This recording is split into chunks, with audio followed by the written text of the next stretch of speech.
Hello, everybody, and welcome to Russellville, Arkansas for another week of Shiloh Saints football tonight. The Saints get ready to take on the Cyclones of Russellville High School. As you see on the field, it is homecoming for the Cyclones tonight. So second straight week, the Saints have been the homecoming opponent of a team. Last week, the Saints ruined Southside's homecoming, and we'll hope to do the same against Russellville tonight. Russellville comes into the game struggling, 0-6 overall, 0-3 in conference play, but as you will see on the field, they've got a dynamic quarterback who can really change the game. So Saints will have to be alert and take care of business. So tonight we got a special guest with us, Hal Ramsey, who is kind of a dad for some of the football players for the Saints and baseball players. And Hal's wife, Lindsay, works at the Shiloh Christian School with us. So Hal's going to join us tonight. Cliff, who I have no doubt somewhere in the state of North Carolina is watching us. Cliff's son plays as a pitcher for the Duke Blue Devils, so it's parent weekend in Durham, so he's going to go see his son pitch tomorrow and visit him. So Cliff taking a week off, and ironically, Hal, of all weeks, Cliff is a graduate of Russellville High School, so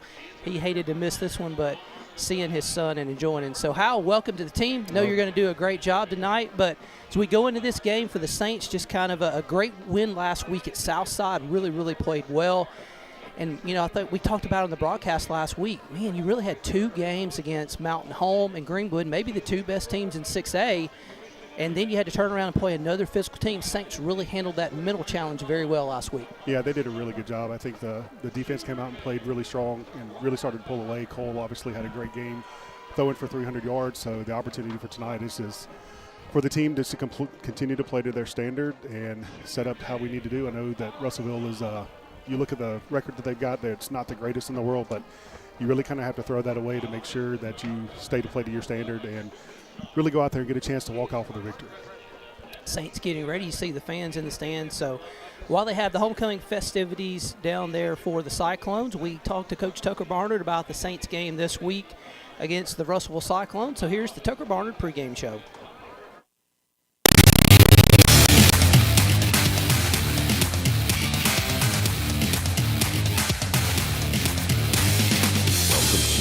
Shiloh Christian pregame show. Hey everybody, welcome to Coach Tucker Barnard Show. We get ready for the Saints and the Russellville Cyclones as we get ready for another conference week. And Coach, hey, great win last week. We were just, Cliff and I were talking up. We felt like the physicality was just at a whole nother level last week, which was really impressive coming off tough back-to-back games, Mountain Hall and Greenwood. Talk about your team's play, because you played a really good Southside team last week, and just really, we felt like dominated the physical side of football. Yeah, thank you for saying that. That's that's something that we talk about a lot. I mean, it's a big part of the game, and the way that we want to play it, and our guys are buying in to that. There are some specific kind of technical things, fundamental things that we work on to be able to do that. But man, I really love watching our guys fly around the way that they do and looking for collisions. And, there's a mindset that brings and makes it tough to the PB and even right up back. Yeah, 3 really tough games in a row. One thing we even pointed out last week, Cole Creighton, for about 5th or 6th straight week, has had 300-plus yards passing. Just been very consistent. What are you seeing out of your junior quarterback? Yeah, I mean, the consistency is key, and I love that you say it that way, because one of the things that I tell him all the time is you just have to make the average play. You don't have to be Superman. We don't have to throw a touchdown on every play. If you string together a bunch of average plays, we're gonna score points. And we're gonna take control of football. And that's what he's been able to do. He's made a ton of great decisions. There's been a few times that we haven't put him in a great position, and he's been left with maybe not some great decisions to make. But the things that he's doing on the field with his eyes, with his feet, with his arm, super incredible. Really proud of him, man. And he's still a young guy. Got a lot of developing left to do, and be an outstanding football player. Coach, turn our attention to Russellville this week. You look at Russellville on paper and you say, man, they're 0-3 conference, they're 0-6 overall, and you turn on the film and they're within 10 points of where you would at the half. really good opponent. Maybe their record doesn't show up, but they've got some talent down there. Yeah, they do, and there's a lot of things that they're doing in their game that are making them difficult to play against. And they're, offensively, lots of formations and roaches and shifts that are. It's hard to even get yourself aligned, much less to play the play. Quarterback has great speed, difficult to tackle. So we've talked quite a bit about this, and this is something that's important to us in our program. We work really hard to sort of make it a nameless, faceless opponent. We work hard to not pay attention to the record. Or I don't want our guys to go in and think, okay, we've got to have a great week of preparation because it's Greenwood, but then we're playing somebody who's further down in the rankings or the win-loss column, and think that we can take off. We have to prepare the same way, week in and week out. You get the same work out of each play every day. Yeah, Coach, kind of talk about your team. It's hard to believe it's week 7 of the season. Felt like we just kicked off a few weeks ago. Week 7, where do you think you are as you prepare? A couple weeks from playoff starting. Yeah, we're pretty proud of what we've done so far. They've got a lot of injuries, and you look down there and there's a lot of good football players standing down there with no pads on, and just that attrition that happens when we play at this level, and talking about those physical games and things that and playing a lot of plays. I'll still say again, I'm so proud of how our injured guys are continuing to prepare themselves and to get themselves back to the field, and really proud of the way the other guys have stepped into those spots. People playing different positions and new positions and playing on the other side of the ball sometimes. So really proud of those things. I think just in terms of our development, I still think we've got a lot of room to improve, really do. And if we're able to get 4 or 5, 6 of those guys back, off of that injured reserve list, I think we could look even better than they do right now. And then, Coach, last question: keys to victory to beat the Cyclones. Yeah, I mean, defensively, we're going to have to play a really focused football game. We're going to do a lot of things that are going to create problems for our eyes. You talk about eye discipline, where that term mentioned a lot. That's going to be really important for us. To make sure that we're paying attention to our keys, and we're not letting something that is not supposed to affect us actually affect us. So we got to tackle really well.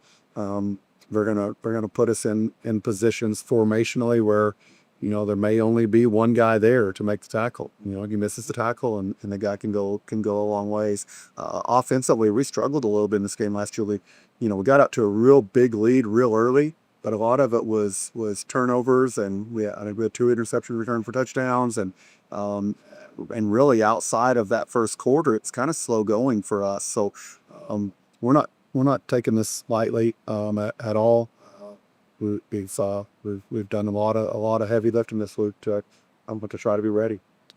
Saints second all-time leading with Russell was Coach who mentioned victory last year. Just a unique game. 46 first quarter points. We had 3 pick sixes, a block punt. It was truly a Cyclone against the Cyclones. Just an unusual game. After that, Saints won 46-21 last year. Trying to make it 2 in a row over Russellville. We're watching the Tucker Barnard Show and Shiloh Saints football.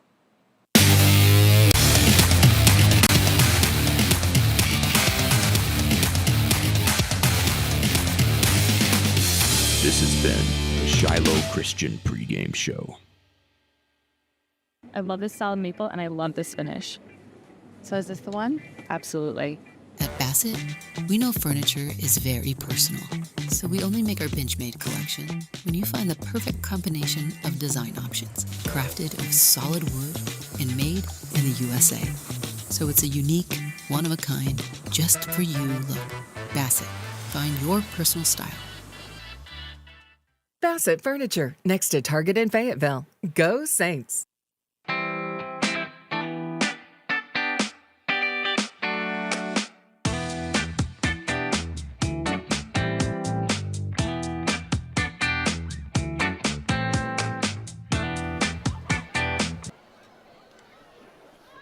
Welcome back to Cyclone Stadium in Russellville, Arkansas, as we get ready. We're about 10.5 minutes away from kickoff of the Cyclones and the Shiloh Saints. Homecoming just wrapped up for Russellville out on the field, so both teams will come back out a little bit. Schedule a little bit off tonight with Russellville having their homecoming, so the pregame was warm-ups a little bit earlier than normal. But, how as we come into this game, we were kind of talking about it a little bit this week driving down here, and we mentioned it a little bit with Coach Barnard in the pregame show.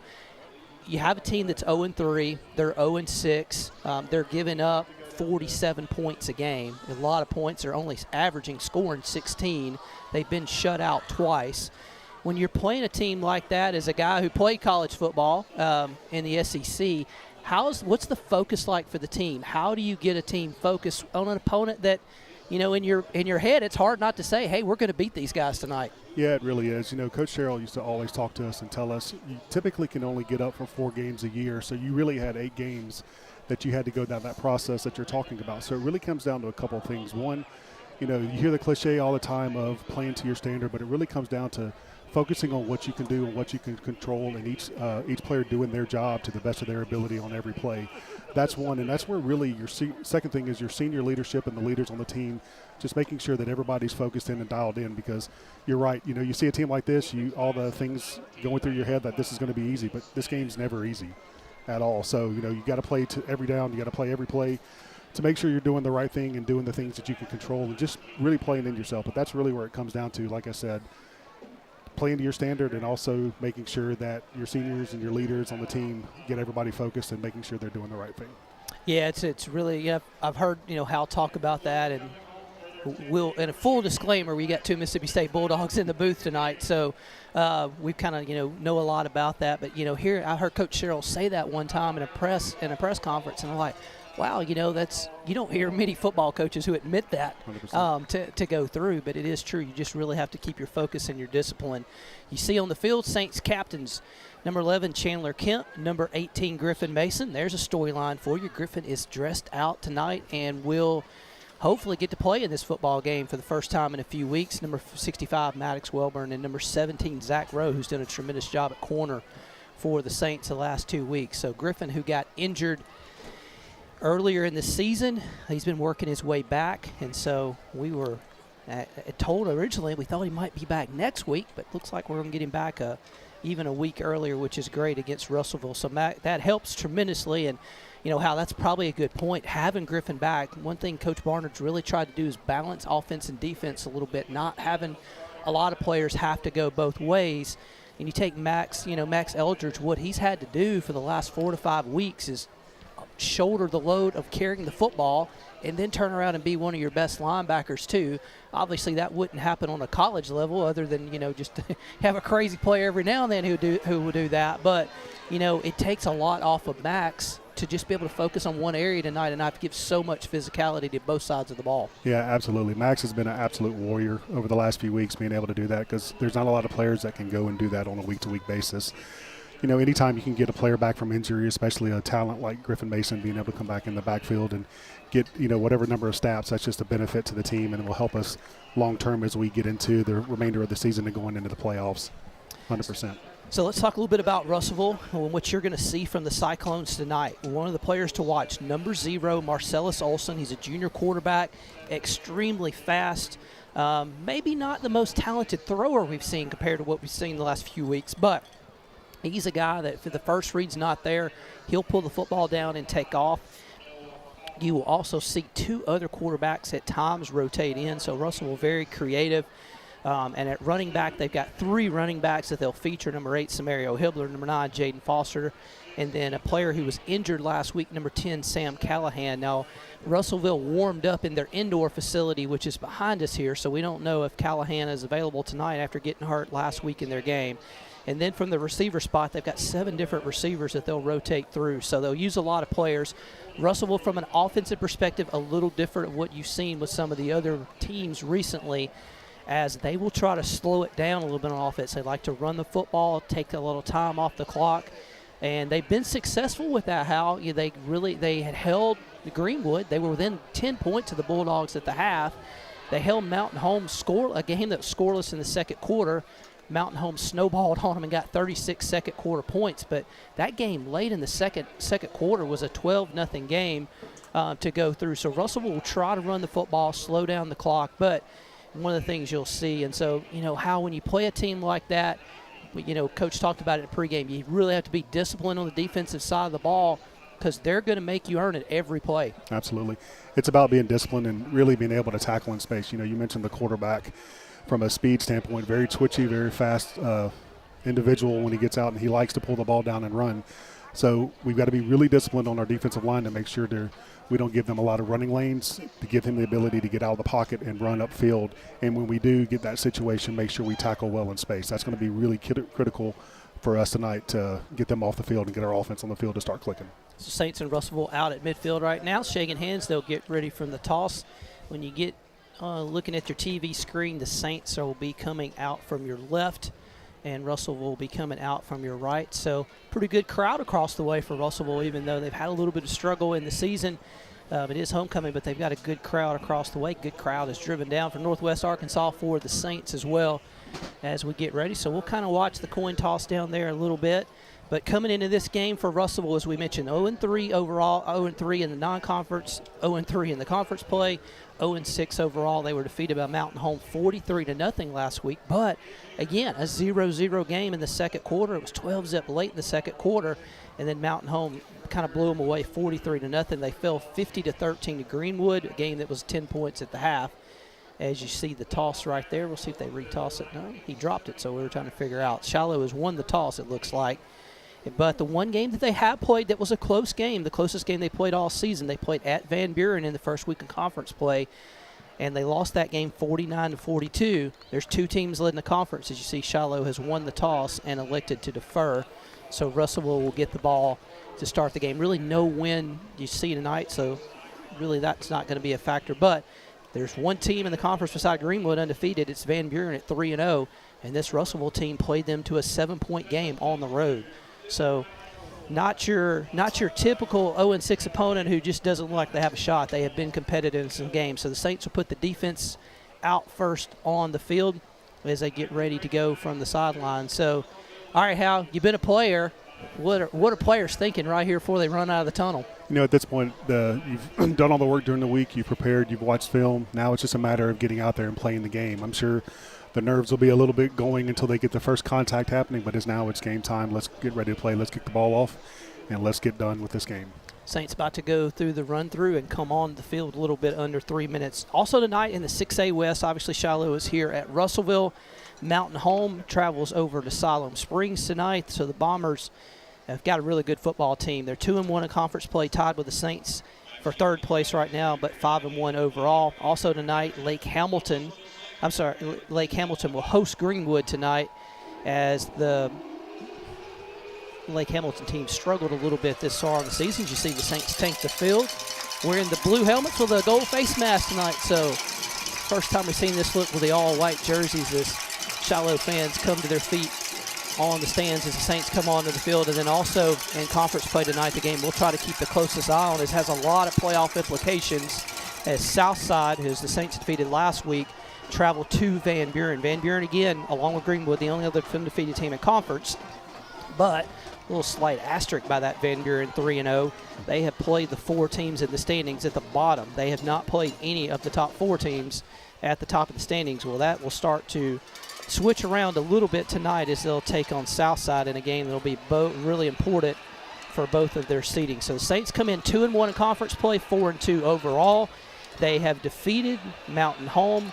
They have defeated Southside. So two of the teams right around them in the standings. Van Buren will wrap up the regular season at 3-0. So two of the big tiebreakers out there the Saints hold as they get the number 2 spot. Probably asking a lot for Greenwood to lose twice, but hopefully the Saints can get the number 2 spot in the conference. That's really big in the 6A because it gets you a bye in the first round of the playoffs, gives you a chance to get your players healthy and rested, and then you get a home game in week 2. So we're about 40 seconds from kickoff as Russellville is coming out. So behind this bleachers here in Russellville of the stands that you see for Shiloh, there are an indoor facility. So that's where Russellville has warmed up, and they're coming out. Russellville in their all-black uniforms, and Hal, I have to say, that's the most unique light standard I think I've ever seen here. So it's an LED lights, but they're real skinny and angled. So very interesting looking light. Says here come the Cyclones onto the field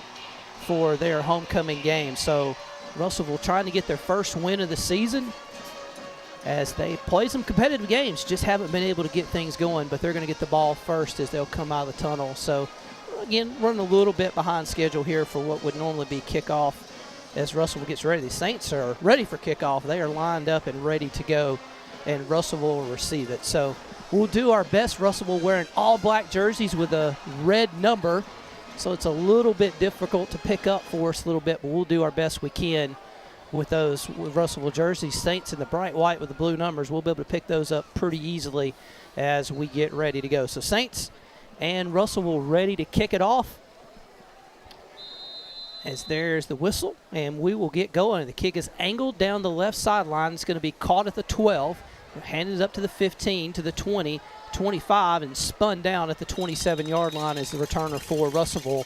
So the Cyclones will start there, 1st and 10 from their own 27-yard line. So you'll see at quarterback number 0, Marcellus Olson. He is their best player, and he can really, really run and move and scoot. So, you know, you talked a little bit about it pregame, how very important. You can, even more so than normal, keep him in the pocket. Don't let him get outside and run. Yeah, you really got to just focus on your keys. Don't go crazy and get a little bit out of control.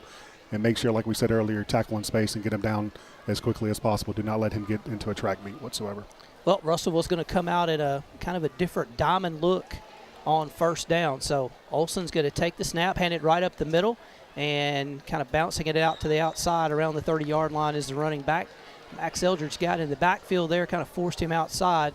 And then Saints are going to come up and make the tackles. Tate Barnard from the safety spot makes a stop. So 2nd down and about 8 coming up for the Cyclones at their own 30-yard line. So as we mentioned in pregame, Russellville, they are not going to get a hurry. Not the tempo you would see at Shiloh, a Greenwood, even maybe some teams we saw in the non-conference play a little bit who try to really go in fast. Russellville's going to take the play clock down, kind of run the clock as much as they can.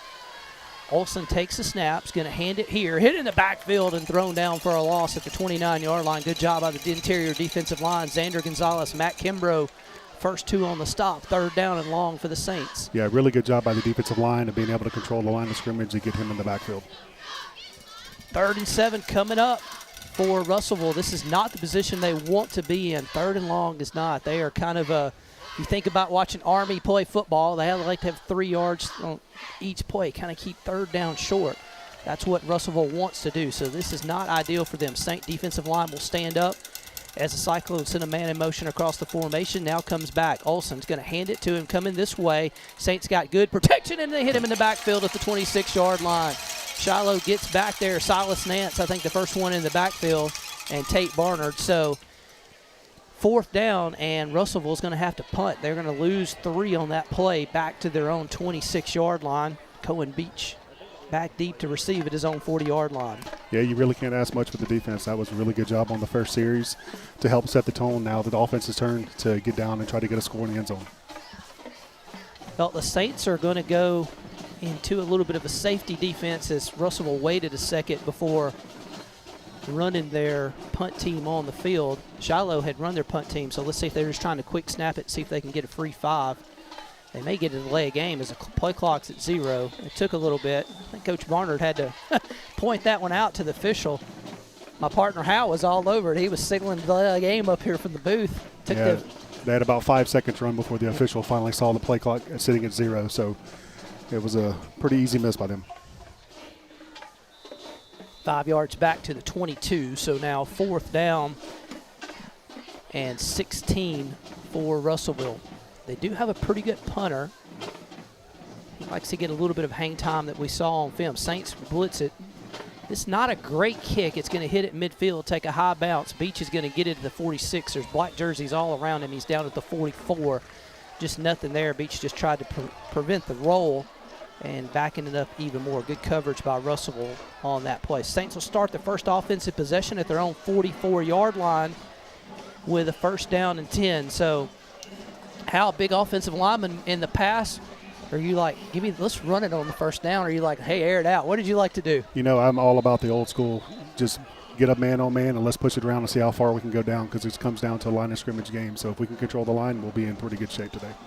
Slider in motion, play action. They're going to fire a screen out there to Beach. He's to the 45, and it's going to be brought down from behind at the 48. Gain of about 4 on that play for Beach. So 2nd down and 6 for the Saints. Shiloh obviously going to be the total opposite of Russellville. Saints will go full speed with trips to the left. Handoff coming this way. Cross midfield, the 45 to the 40, cuts inside the 35. Welcome back to Griffin Mason to the 32-yard line.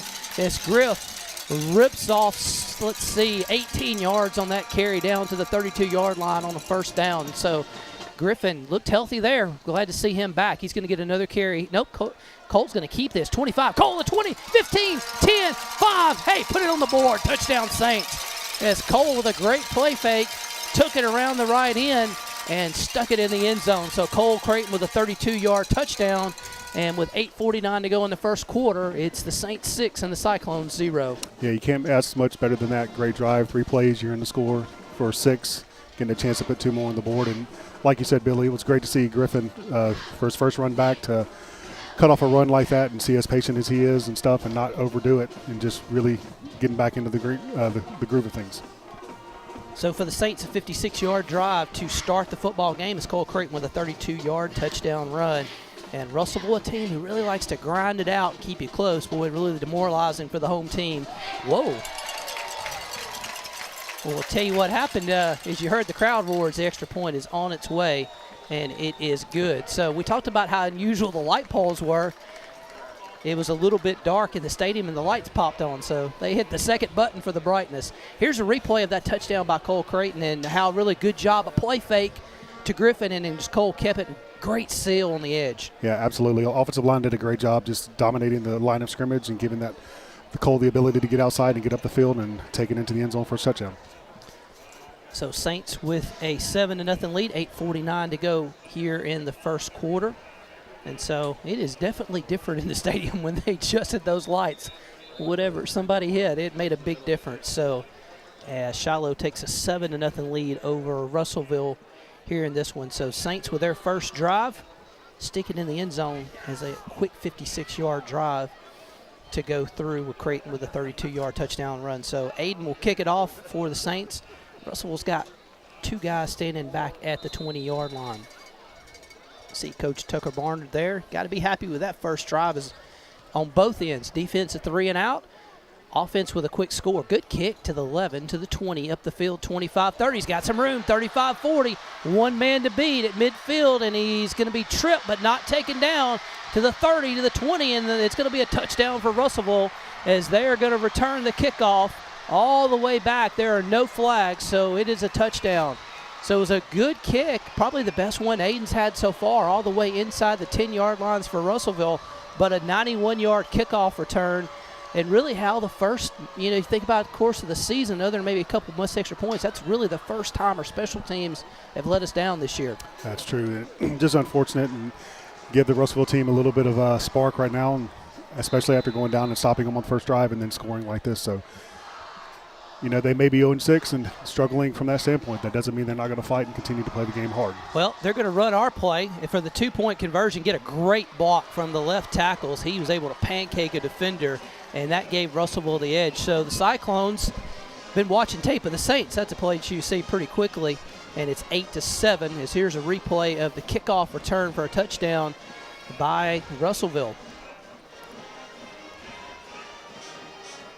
So it'll be officially 89 yards as he'll catch it at the 11-yard line, but Saints had a couple guys back, just couldn't quite get them on the ground right there in the open field, and then Russellville speedy receiver did the rest right there.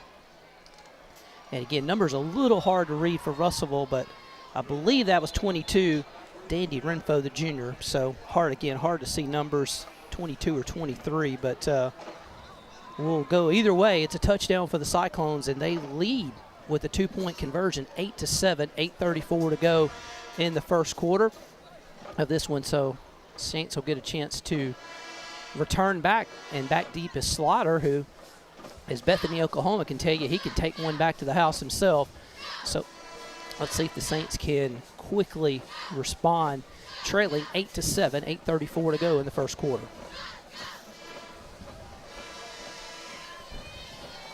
Jesus Perez will kick it off, the junior kicker.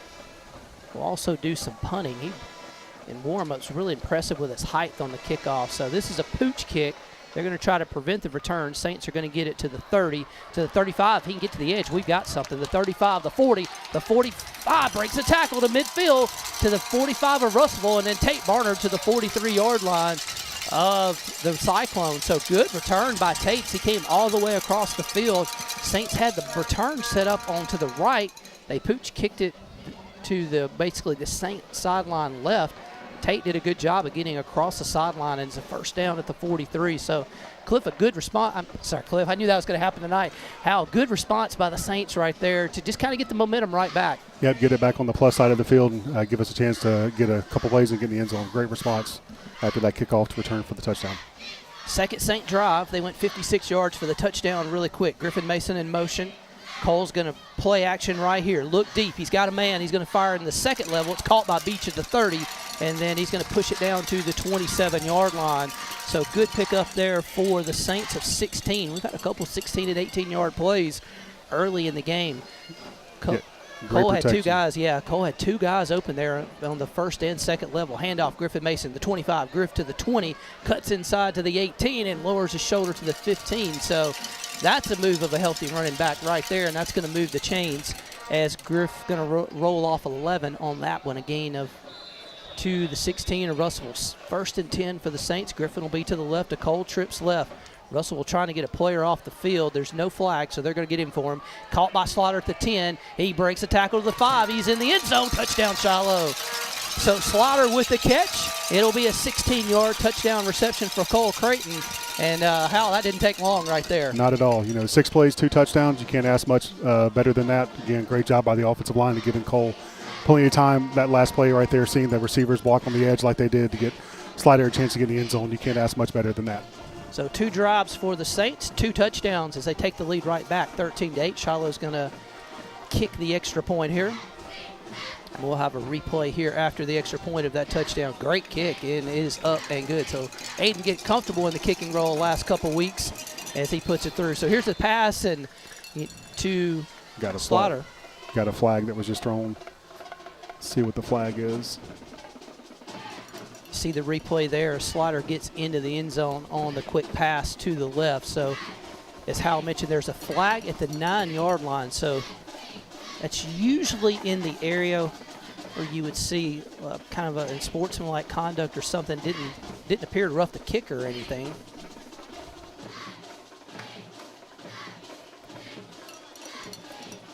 So offsetting personal fouls against both teams. So officials just said we'll control this game early and kind of set the tone with the offsetting penalty. But good job by Shiloh right there, 14-8 with the touchdown. So one thing we didn't mention, how in the pregame last year, Shiloh had 46 points in the first quarter against Russellville, and maybe in the most unusual way ever. 3 pick sixes and a blocked punt. Absolutely. That's the craziest thing. And not only 3 pick sixes, but you had 2 pick sixes by one player with A.J. Ulanen. Fortunately not on the field tonight, but would love to have him there. But Tate's doing a great job of filling in there. But 100% one of the craziest things I've ever seen for sure. 14-8, Shiloh leads, 7:53 to go in the first quarter. There's the kick, and it's going to go out of bounds. So it's going to be good field position for the Cyclones as the Saint kick goes out of bounds. Well, the downside to that one is he goes out of bounds. The positive is you prevent Russellville from kicking off and to do it. And Hal, I'll tell you a story. I coached high school football for 1 year before I went to graduate school, and we had a head coach who said no team will ever return a kickoff on us. So he had me teach the kicker to kick it out of bounds on every single kickoff. And he said, Coach, if you don't catch it, you're fired. And so we kicked it out of bounds every single kickoff. And he said, we're outnumbered with players, and we are not going to let you kick it out of bounds. But Russellville, they're going to be a little aggressive here. They're going to take the penalty, back the Saints up, and make them re-kick it. So you see most teams are pretty happy with the really, really good field position that they get off of that. Russellville are going to try to be a little bit more aggressive. And one thing Hal wanted to mention, if you look at the kickoff returns, Russellville's starting quarterback is back deep on kickoff returns. Tells you how seriously they take the opportunity to score right here. Absolutely. Tells you how good of an athlete that player is. And secondly, because you do not typically see your starting quarterback sitting there on special teams returning punts and taking a risk of taking a shot and getting hurt. So that's a big risk and a big reward situation for the Russellville Cyclones. Russellville also trying to be sneaky. They've got Olsen swapping sides of the field 3 or 4 times. He's going to catch it at the 21, go straight up the field to the 25, breaks one tackle to the 30, and is going to be brought down from behind at the 35-yard line. Much better coverage by the Saints right there, as Olsen's return yards limited to 10. But how it's really interesting right there, they had number 0 and number 1 back deep. They kept swapping sides of the field, just trying to trick you to which side Olsen was going to be on. Yeah, you can really tell they want to get the ball in that player's hands so he can try to do. That's their best offensive weapon, so try to get the ball and see what he can do. And obviously he's done some damage already tonight, so our goal and our job is to try to eliminate that as much as possible. So we'll see if our defensive side of the ball can get that and make sure we get another 3 and out.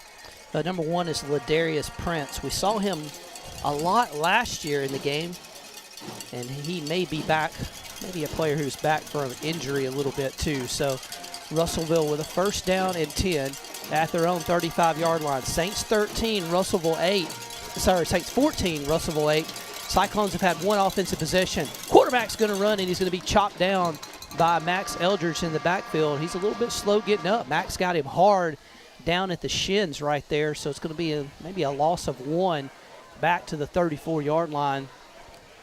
Great tackle by Max Eldridge in space and getting him on the ground. Again, Russellville not a team going to get in a real big hurry on offense. They're going to try to slow it down.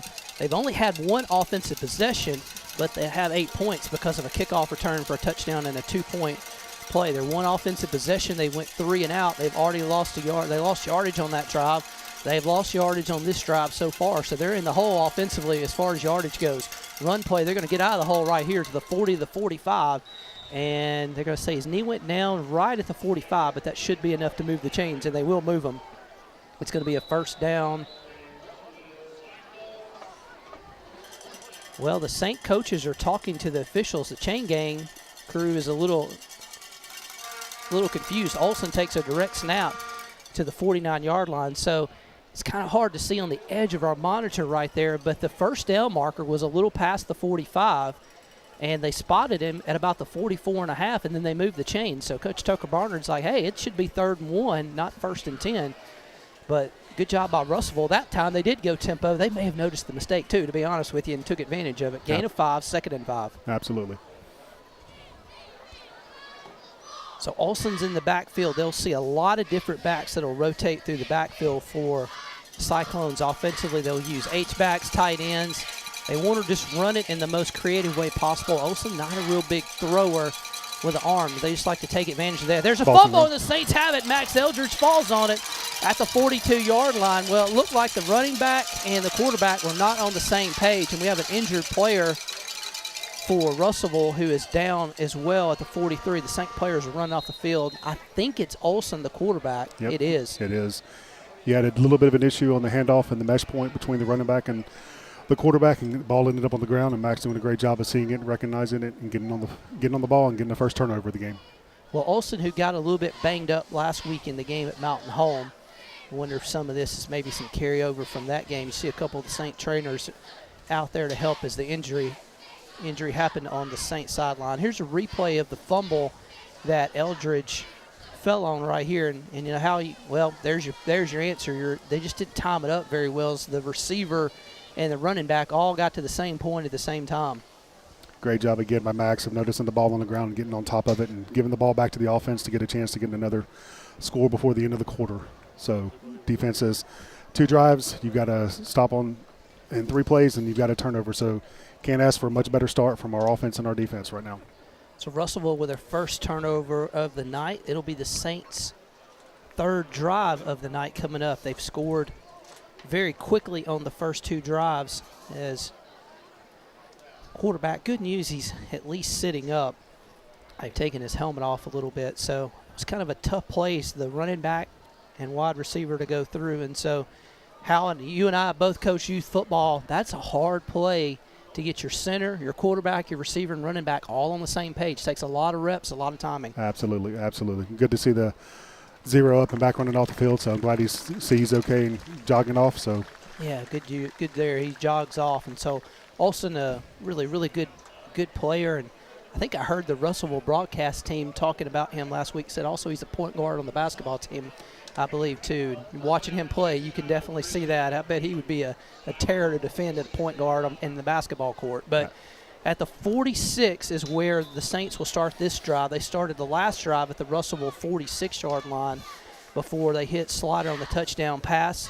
And at the 46 is where, the 46 of Russellville Saints will start this drive. Creighton back to pass, has time, fires an out route, caught at the 30, up the field to the 25, and Charlie's going to get down to the 22-yard line. Good pickup right there for the Saints down to the 22-yard line as Charlie Krell makes the stop. Yeah, again, great job by the offensive line to give Cole a ton of time to be able to look through his progressions and make that throw, and great catch by Charlie. Yeah, Charlie stopped at the 22, so 1st and 10 for the Saints there. Handoff to Krell again to the 20. He's going to roll his way to the 15, pushing the pile forward. The sophomore, impressive drive right there, just taken down inside the 15.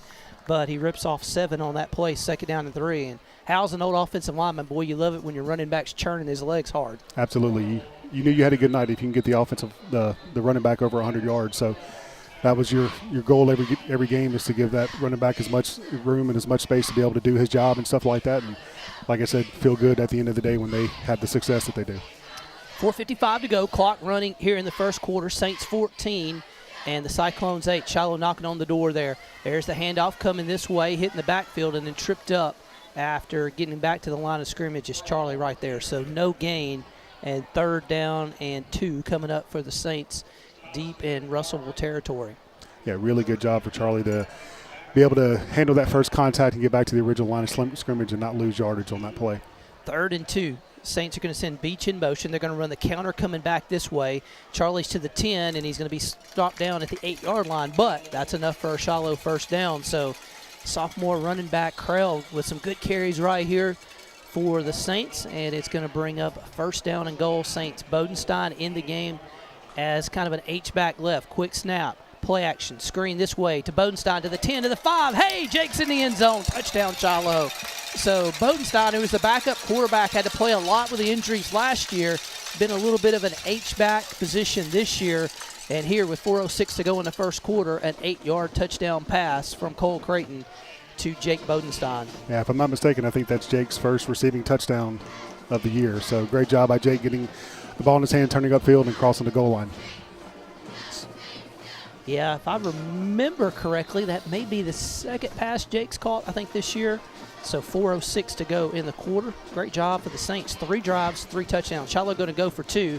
They're going to run the option, and they're going to score with a 2-point conversion. Shiloh was setting up the option to Slider if they wanted to, and Griffin Mason ran it in himself. So the Saints will go ahead and put 2 on the board and add, instead of the 1, they'll add 2 with the touchdowns. We'll see the replay coming right here. Yeah, as you can see, just a really good job by Jake getting up the field, getting the ball in his hands, and squaring his shoulders and getting across the goal line. Really good job by Jake getting that pass and getting in them. Hey, as many of you know, Brad Widger, one of our offensive line coaches for the Saints, does a great job. One of his neighbors, Kim Harris, watches the broadcast every week. Kim's had some medical issues, and she's Brad's neighbor. And Brad sent me a text this morning, and he said, hey, do me a favor. That Kim watches the broadcast every single week, watches her Saints play, and Brad just wanted to tell you hello, and he loves you and hopes you get better medically, as we all do here as well. So we're hoping that, Kim, you enjoyed the first 3 touchdowns the Saints have put on the board, as they have a 22-8 lead with 4:06 to go in the first quarter. And then there's the kick, and they've got some room if they can get to the outside, but he's not going to get there. He's taken out at the 26. The ball comes loose, and Eldridge picks it up, and he's going to be thrown out of bounds at the 28. So there was an interesting play. The ball at the very last second went flying out, and the Saints get it.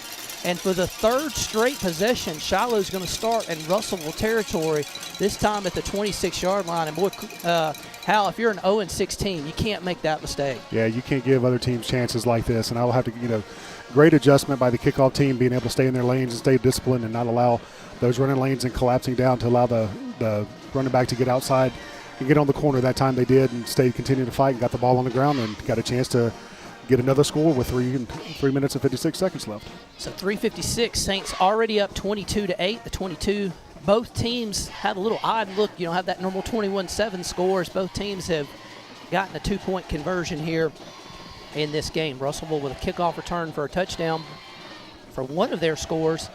Saints have been efficient on offense, 3 drives, 3 scores. So they'll start it here at the 26 officially of Russellville. Beach in motion, back out. Cole gets the snap, going to roll right. Great protection, fires down the sideline. He throws to Beach. He's in the end zone. Touchdown, Shiloh. And great job, Hal. And you'll appreciate this as an old offensive lineman. I saw 2 pancakes on the left side of the offensive line on a pass play. Yeah, that's typically unusual, but love to see the physicality. And again, I've always said, if you've known me long, know about this game. This game is won and lost in the trenches, and if you can dominate the line of scrimmage, you'll have a lot of success and a lot of good chance to win the ball game more often than not. Offensive line, another great drive, another great opportunity, and giving Cole time, getting on the edge, and great job by Cohen getting past his man and making an easy catch. Good job there by Jake Bodenstein, the holder. Snap was a little low. Jake scooped it up, got it up there, and Aiden kicked it through. So 3:49 to go in the first quarter. Saints extend their lead to 29-8 as you see the replay. And if you see the left side of the line, you'll see 2 guys get taken down there. Good job there. And then Cohen in the corner of the end zone. And, you know, Hal, I think one thing we think about, because we don't always see it, that we don't always see as far on a typical week, is you got a junior quarterback out there who had to throw a back shoulder pass to the corner of the end zone, put it perfect. Exactly. And I think the other thing that was a little surprising on that play, if you go back and you look at the replay, the ball got on the receiver so fast that the defensive back didn't expect it to be there. That wasn't able to react very well to it and made it to where he can get his hands on it. So, again, great throw, great edge situation, and just a good job spinning the ball that Cole does. Aiden's kick is a angled kick, and Olson's going to let it go out of bounds. And that was a little bit of a dangerous play. Olson just let that go. If that thing kicks back to the center of the field, it would have been serious trouble for Russellville. But I have a feeling after what we saw last time, how they're probably going to make us kick this again, you would think. That wouldn't be surprised because, again, the only success they've had so far in the game is that one play from a kickoff return. So that's been their best offensive play, so why not give them another opportunity to do it? Well, we got a second. We'll congratulate the Saint junior high football team. They defeated Siloam Springs last night. 7th grade got a nice win in their football game over a pretty good Siloam football team. So 2 good nights of football last night for the junior high Saints, and they're going to make this same trip next week, just not quite to Russellville. They'll stop in Clarksville. Junior high will be on the road. So our junior high football team undefeated, Hal. Undefeated. Love it. They beat Greenwood a couple weeks ago on the road. Yeah, and that was a fun game to watch because you could tell a lot of the Greenwood fans weren't used to having that situation happen. So, you know, it was a great job by the junior high team and continuing to work, and can't wait to see those guys continue to progress and to continue to get better to join this team and see what we can do. They're going to sky kick this, and you see, man, Olson made one guy miss, but he didn't make the second guy miss. He's down at the 35-yard line.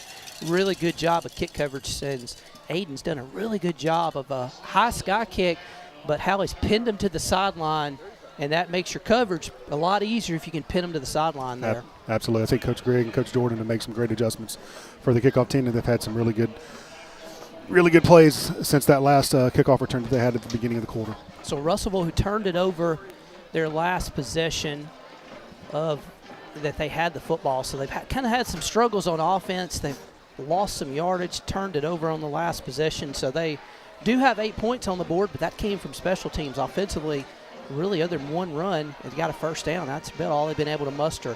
Cyclones will send 2 receivers to the left. They'll send a man in motion across the formation. We have whistles. May have another play clock. Looks like it may be a delay game. Yep, delay a game. So delay a game against the Cyclones. So the play clock stadium, so the play clocks they feel like they are in another county. They are so far away from the field, and that's the second time Russellville has gotten called for a delay of game. So back at their own 30, 1st and 15 for the Cyclones. 2 receivers here to the left. They'll send again man in motion. They're going to hand it off to the running back. He's hit in the backfield and nothing doing. Good job of penetration by the Saint defensive line and linebackers. Absolutely. Great job by the defensive line. Great job by the linebackers getting the guy on the ground.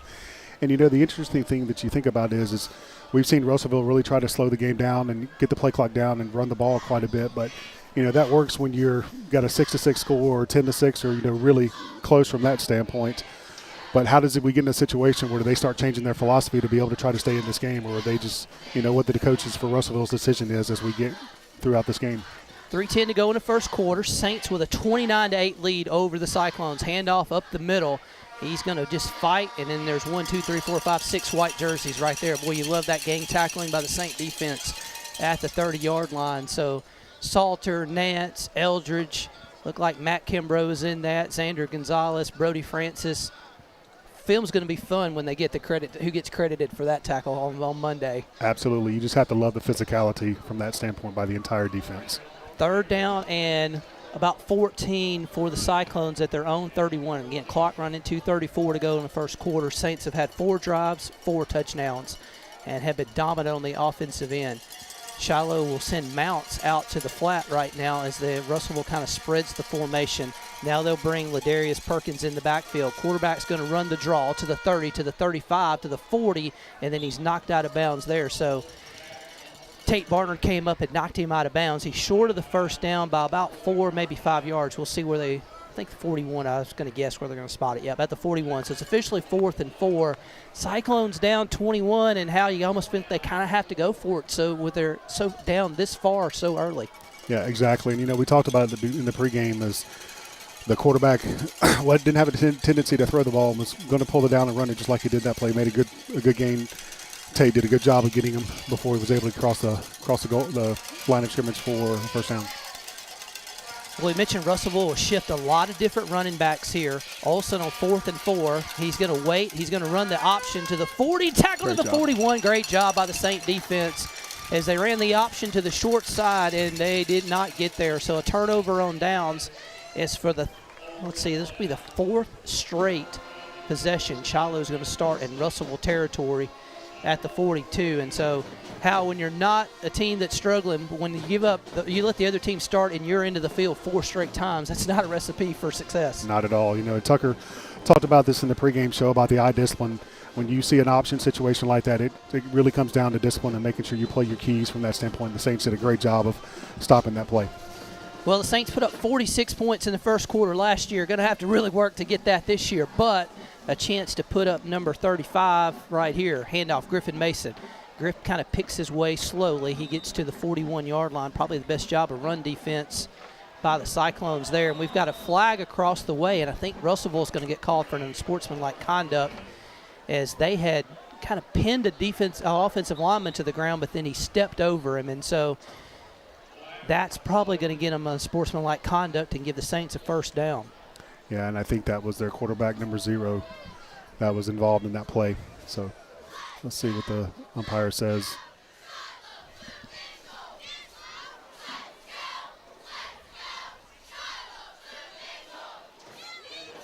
Well, they officially hit him for a personal foul.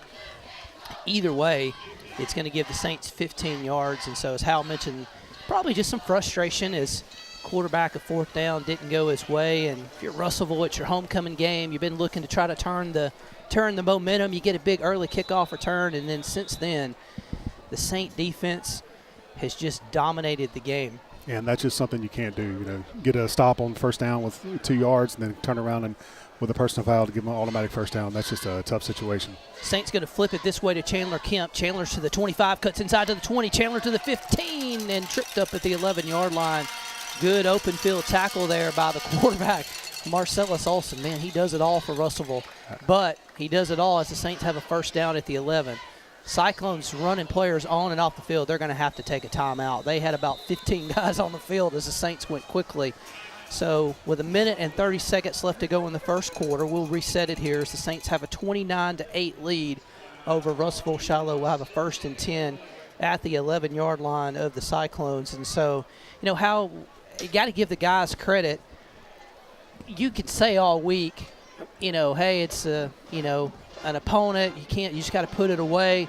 But, these are 17, 16-year-old kids. They see 0-6, but they have responded well tonight. No, I think they've done a great job and stayed within themselves. And, I mentioned it earlier, and you guys have heard the cliche from many coaches many days. It's all about playing to the standard that you set for yourself. You don't worry about the team on the other side of the line of scrimmage or whoever's wearing the other jersey. You need to play to the standard that you are putting you're expected to play to, and I think they've done a great job of doing that so far. So 1st and 10 at the Russellville 11. Saints can get a first down without scoring, although we'll not necessarily take a 1st and goal at the 1. We'll just go ahead and score right away. Cole's going to have an empty backfield as he's got a tight end to the right in Jake Bodenstein. It looks like Charlie Crell is going to be a tight end to the left. Cole, quarterback run right up the middle to the 10, and he's going to be taken down at the 8-yard line. Gain of 3 on that play. So Saints kind of spread it out a little bit with 2 tight ends, and Cole carried the ball and gets 3 to the 8-yard line of Russellville. 2nd down and 7. Trips to the left. Saints will have Charlie Crell in motion this way. He'll reset there. Cole's going to roll left. He's got Chandler in the flat. That's who he's going to hit at the 3. Cuts inside. Touchdown. What a great move by Kemp for the Saint touchdown. Yeah, great job catching the ball, making one move, putting the foot in the ground, getting upfield, and getting across the goal line. So 4 drives, 4 touchdowns, 35-8, 58 seconds to go left in the quarter. Again, really fast start. You really can't ask for much better than what the Saints have done so far in this game. Saints have taken advantage of really good field position. The worst starting drive Shiloh's had all night was at their own 44. The other 4 drives have all started in Russellville territory, and all 5 drives have been for touchdowns.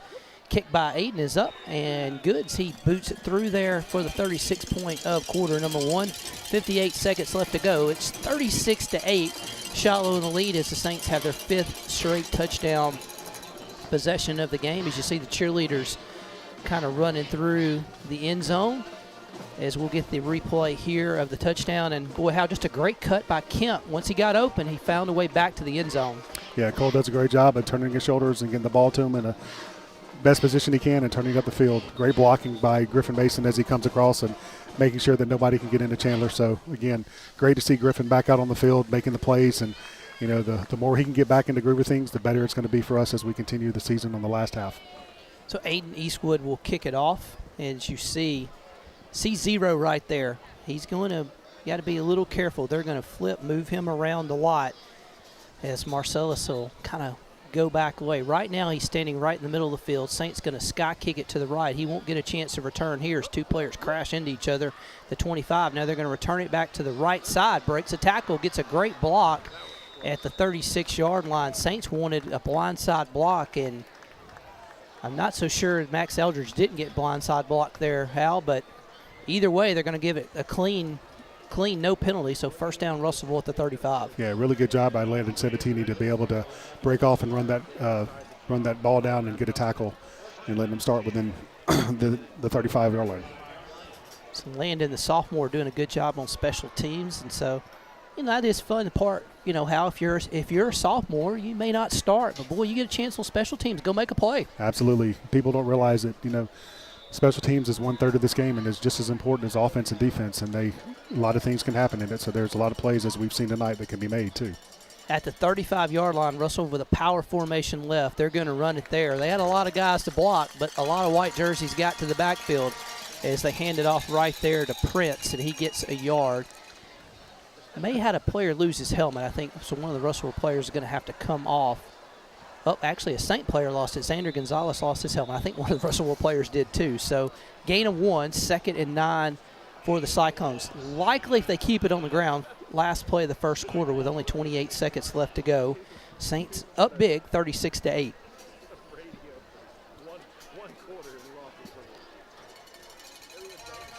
Olsen's got 2 backs. He's going to run the option this way. He's in deep trouble and is going to be down at the 34-yard line. Really great job there by the Saint defense, and I don't think you could quite see it on our camera, but Coach Holly about 3 yards out in the field, he got a big big fist bump right there for his defense, as that'll be the end of the first quarter. But how great contain, and on an option, that's what you have to do. Everybody has to do their job. Absolutely. It's all about reading your keys and staying disciplined and making sure you're covering the person you're supposed to cover and making the tackle when it happens, and getting that quarterback to make a quick decision and not making it easy for him. And Tate Barnard, again, coming up from the secondary position, making a great tackle and getting the running back on the ground to actually either for a no gain or possibly even losing a yard. So into the first quarter here in Russellville, it's the Saints 36 and the Cyclones 8. We'll take a break. You're watching Shiloh Christian Football. Bowen Kemp Construction, your premier full-service construction partner based in Northwest Arkansas. We're the only regional firm offering pre-construction, construction, design build, and full commercial development services, including site selection. Backed by national experience and rooted in regional strength, we're committed to building exceptional spaces and lasting relationships. Your project will be seamless, safe, and on budget. Bowen Kemp Construction. Let's build something great together.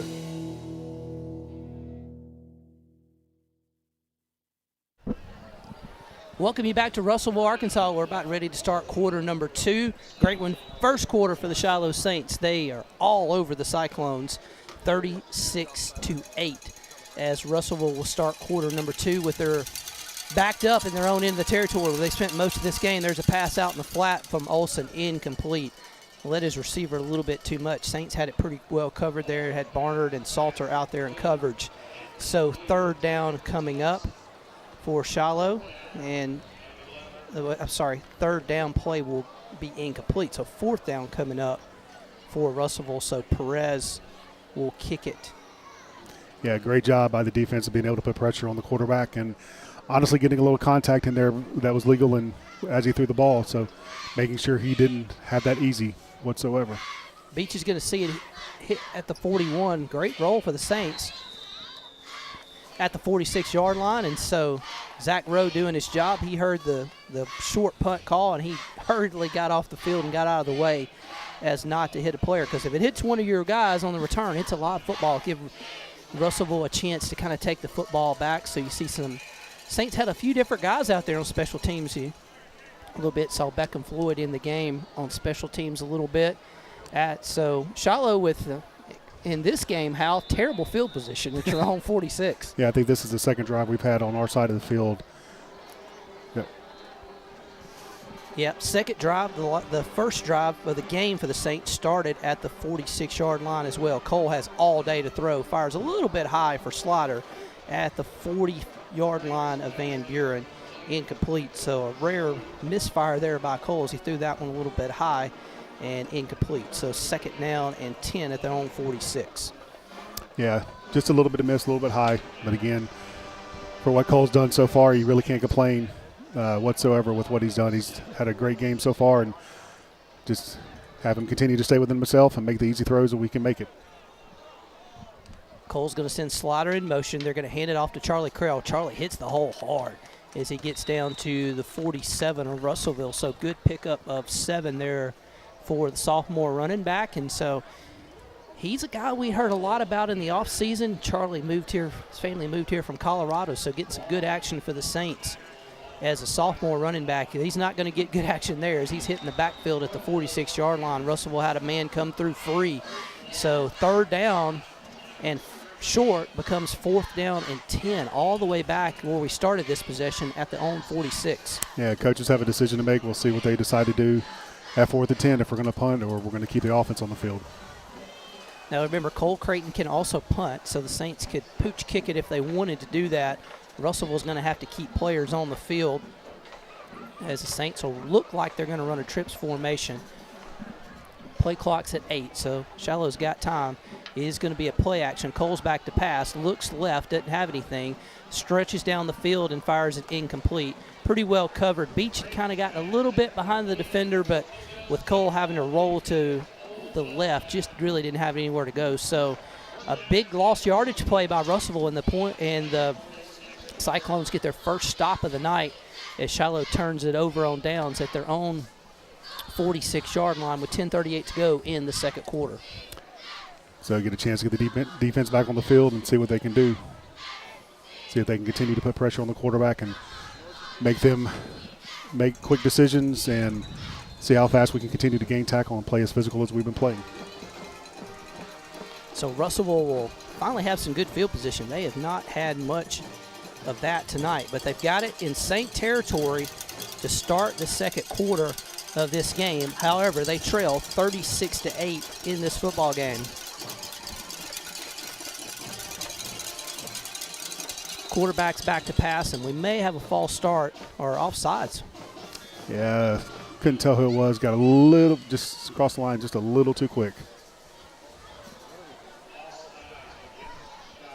Again, on the road, we're not always able to pick up the crowd mic. I'm not sure if he has one. I don't hear it over the stadium PA. One updated, we told you we were going to keep an eye on this game. So in the second quarter down at Van Buren, the Pointers have a 10-3 lead over Fort Smith Southside.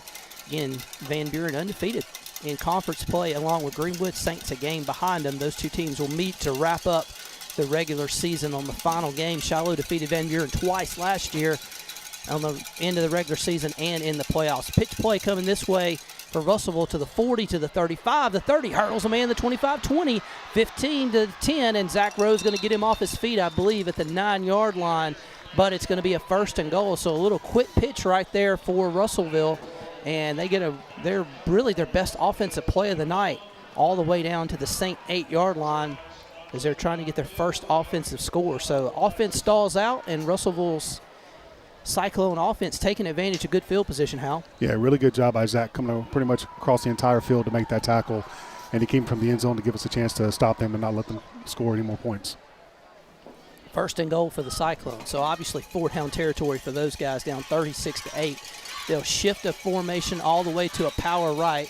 Play clock is at 3, and they're going to have to call a timeout to save a penalty right here. Can't afford one at the 8-yard line. So Russell really, they've had 2 delay of games. We're about to have their 3rd one. Coaches called a timeout before that. So the Saints will come over to the sidelines and kind of figure out the play on 1st and goal at the 8-yard line for Russell. Yeah, that's 2 timeouts used by the Russellville Cyclones coaching staff. So, having to use this early in the second quarter may cause them a little bit of a trouble as we get closer to halftime. While we got a second, our 2025 sponsors of Shiloh Christian Football, our legendary level sponsors, GL Services, Roush Companies, Mr. Sparky, the Frame Family, our elite level sponsors, Bassett Home Furnishings, Bowen Kemp Construction, and Chick-fil-A Springdale. Champion level sponsors, Prism Pools and Outdoors, who sponsor our play of the game. You'll see later. Our champion level sponsors, Fire Bend, Arvest, Reliable Poultry, Quality Millwork, Advanced Primary Care, Tai King DDS, Roush Companies, Harps Food Stores, Stubbs Center for Cosmetic Surgery, Fast Lane Entertainment, Smith & Davis Orthodontics, Osage Air, Wright's Barbecue, Backus Concrete, Midland Industrial Services, and Prestige Hormone Health and Wellness in Arkansas Children's Northwest. 1st and goal, Cyclones at the Saint 8-yard line. A lot of shifts. Olson's going to take the snap. He's going to run a power to the left, and he breaks one tackle and is going to be pushed out of bounds around the 5, maybe the 6-yard line. Tate Barnard, one of the first Saints to get over there. So a gain of a couple for Russellville, 2nd and goal. Yeah, great pursuit by the defense of not letting him get his north and south and stretching it out to the sideline, and only for a minimal gain. Corbin Miller also on the stop. So you got to know Russellville's going to try to get 0 in space. That's what they want to do. Although they've ran a couple important plays to the short side of the field, haven't really tried to use the wide side of the field with their speedy quarterback, as they will send a man kind of into an H-back position there. That's Brown. They're going to hand it coming this way, and he's hit in the backfield by Brody Francis, and no go. Down at the 9-yard line is the running back, number 1, Prince. So Brody gets in the backfield, drops him for a loss. Now 3rd down and goal from the 9. And even though it's 2-down territory, you got to think for sure for Russellville here, you almost put them in a passing situation, which is where they're not real comfortable. You got to definitely Brody. The defense and Brody right there did a great job using his speed and quick move on the inside to beat that offensive tackle to flatten down and make that tackle very quickly. So again, really good job. And you're right. We'll see what they decide to do, because they're steadily moving back on the last couple plays. Slant kind of formation to the right. So it looks like it's power this way.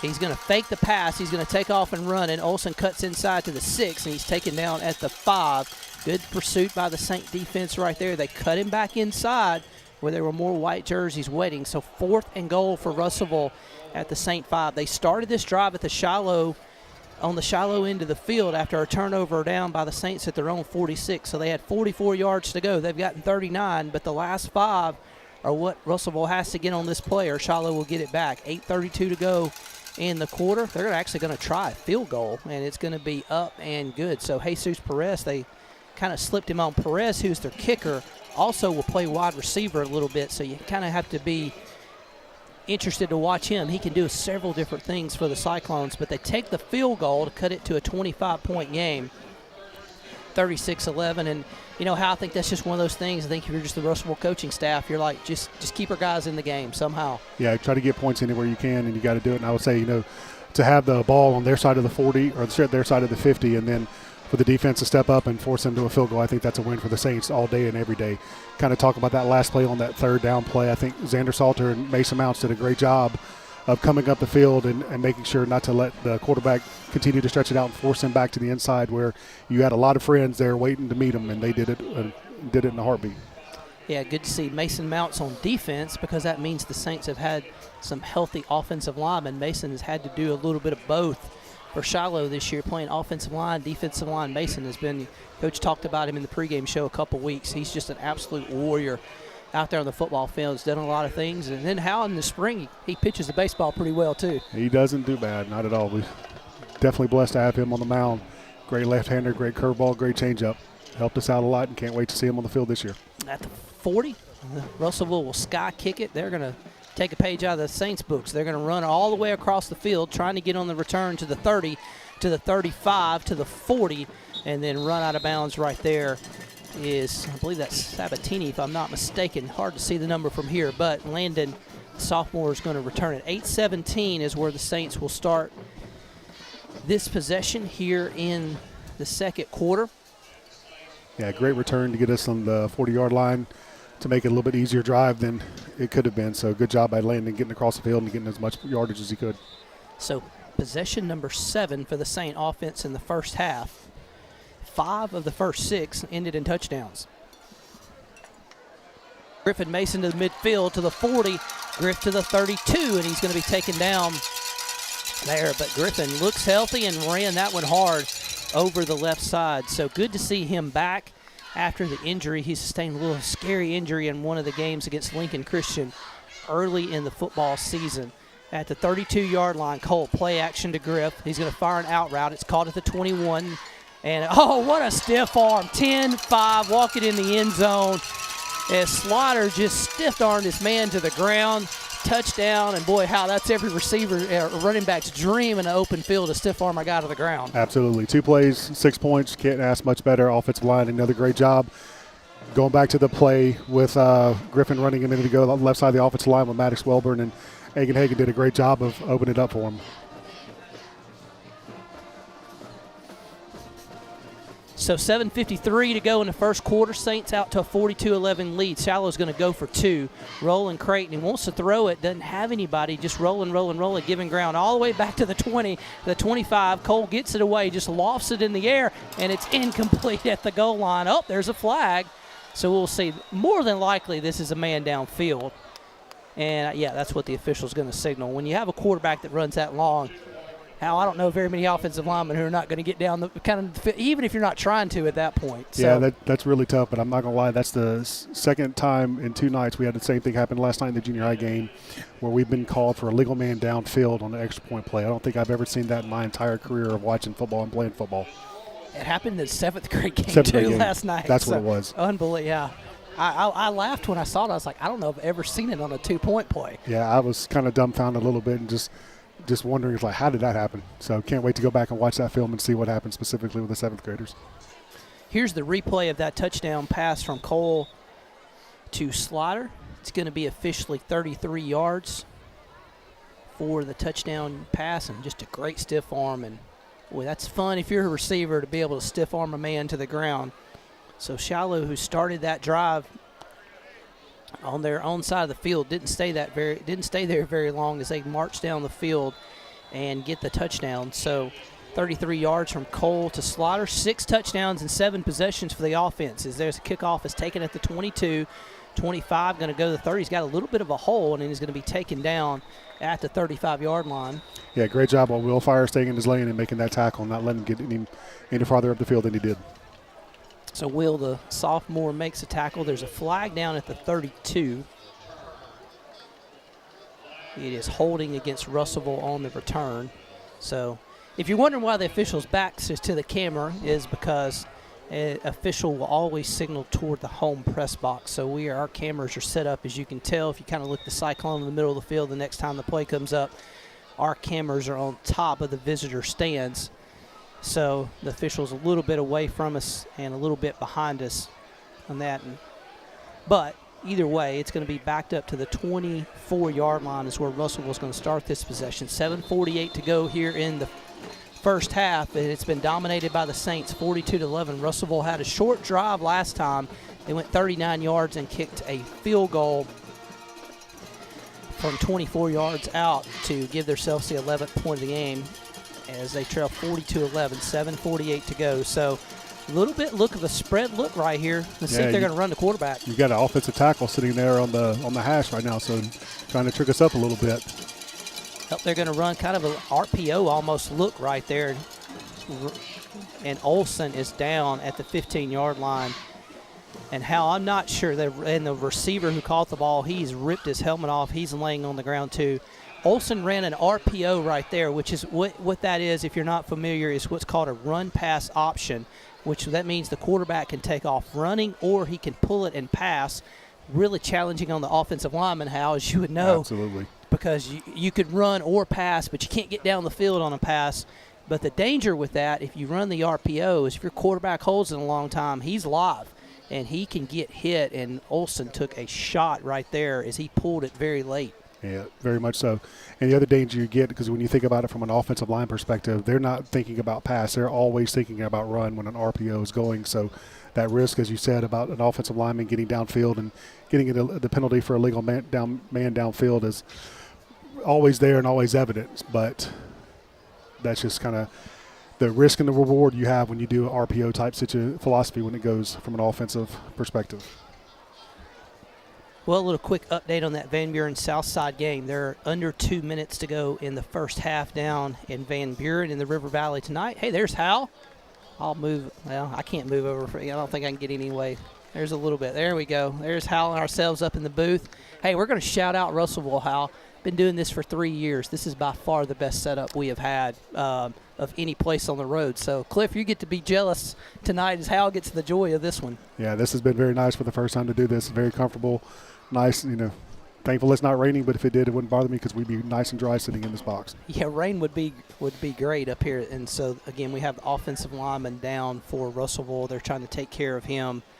He ripped his helmet off really quick, which is usually a sign of a player that they know something's not right. So the coach kind of looking over there for Russellville. Yeah, definitely hope he's okay. Yeah, you see Sean Holston and Haley, our two trainers out there for the Saints. They kind of got out there quickly to help as well, just in case there's anything they can do. So one great thing about high school football, if the player gets injured on the opposing sideline, we don't hesitate and worry about somebody running over.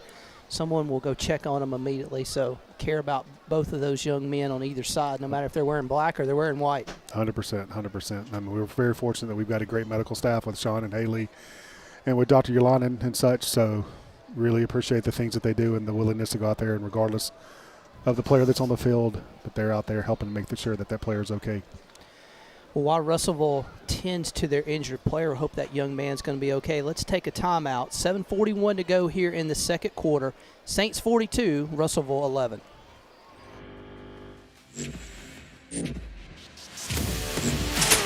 Serving multiple cities in 9 different states. We are proud to call Northwest Arkansas our home and the Shiloh Saints our team.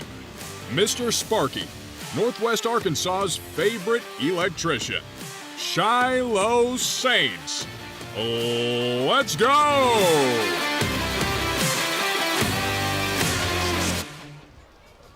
Welcome you back. 7:41 to go here in the first half. Russellville has a player who is injured on the field.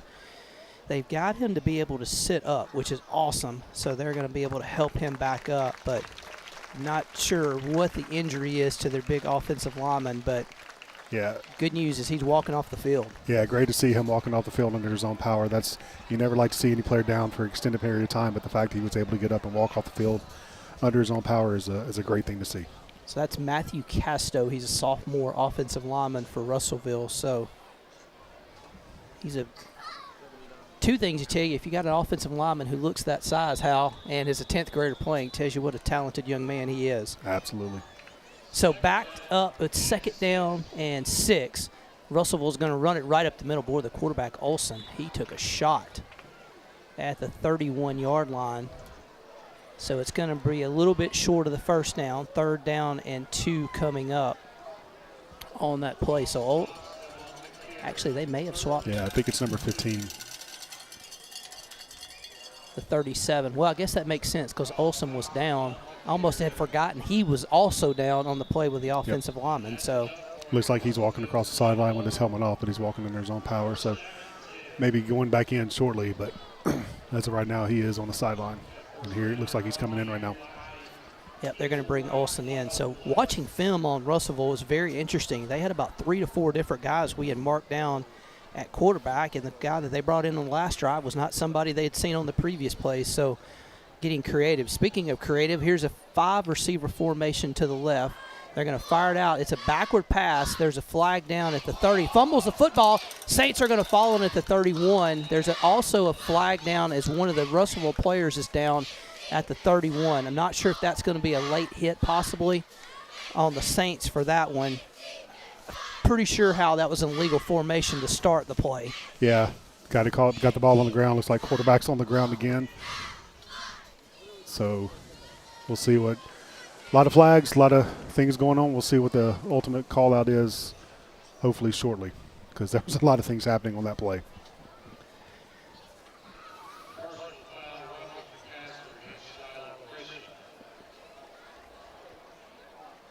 One of the penalties is roughing the passer against the Saints, which is what we felt pretty confident was going to happen. There's also a flag on this side of the field that was thrown at the snap. So I'm not sure if that was a legal procedure or not. One of the coaches for Russellville is, to say frustrated across the way is probably an understatement. He has ripped his headset off and chewing on the official heavily over there at the 30-yard line. The head coach is out on the field talking to the official. And we talk about on the field, as you can see, he is in the middle of the field. He has passed the hash marks.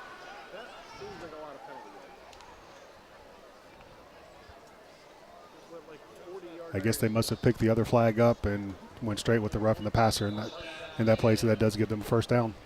Yeah, it's going to give them the ball at the 48-yard line. So Tucker Barnard he's right on it. He has stopped, and he stopped the official from letting the play get signaled in as he was asking why the other flag was picked up. Whatever it was, he must have been happy because he nodded his head in agreement. And they run the play. Matt Kimbrough is going to hit the running back in the backfield for a loss of 1 back to the 49-yard line. It's going to be 2nd down and 11. Yeah, great job by Colton Miller, too, stepping up from his linebacker safety position to make that play. Really good job of seeing the running back get the ball coming up and tackle for loss, actually, of yard. Mack had the big sack fumble last week at Southside late in the first half that really changed that game.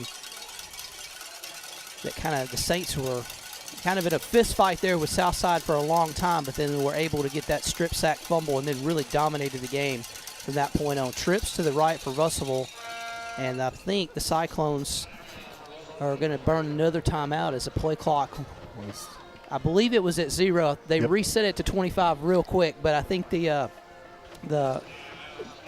play clocks and the game clock are controlled in the home press box area up there, so maybe one of those, they said, hey, let's reset this for our coaches real quick right there. Yeah, you get in a situation where you're having to use timeouts because you're getting down to 0 on the play clock throughout the first half. That's not an easy thing in a good position to put your offense in. And now, you've used all 3 timeouts in the half, so you can't save them anymore if they get in that situation. So those just start to get penalties if they can't get the ball snapped when it's supposed to happen. So 5:53 to go here late in the first quarter. Saints with a 31-point lead, 42-11 over Russellville. Now 31, different than 35, would be important to hit that mark if you're Shiloh, because if you can hit the 35-point mark, you would have a running clock here in the second half. So an important 5:53 for Russellville to really just stay in this game to prevent the running clock here late in the half. Man in motion, quarterback's going to keep it to the 45, and he's going to be brought down from behind at the 41, maybe 42-yard line. So third down, and I got to say this, Hal, that is one of the fastest quarterbacks I have seen. Man, he is quick. He is quick, and when he makes a decision to put his leg and foot in the ground, he is gone. So actually a really good pickup by him. Just we've got to continue to be disciplined on there and make sure not to give him those lanes and get him on the ground as quick as we can.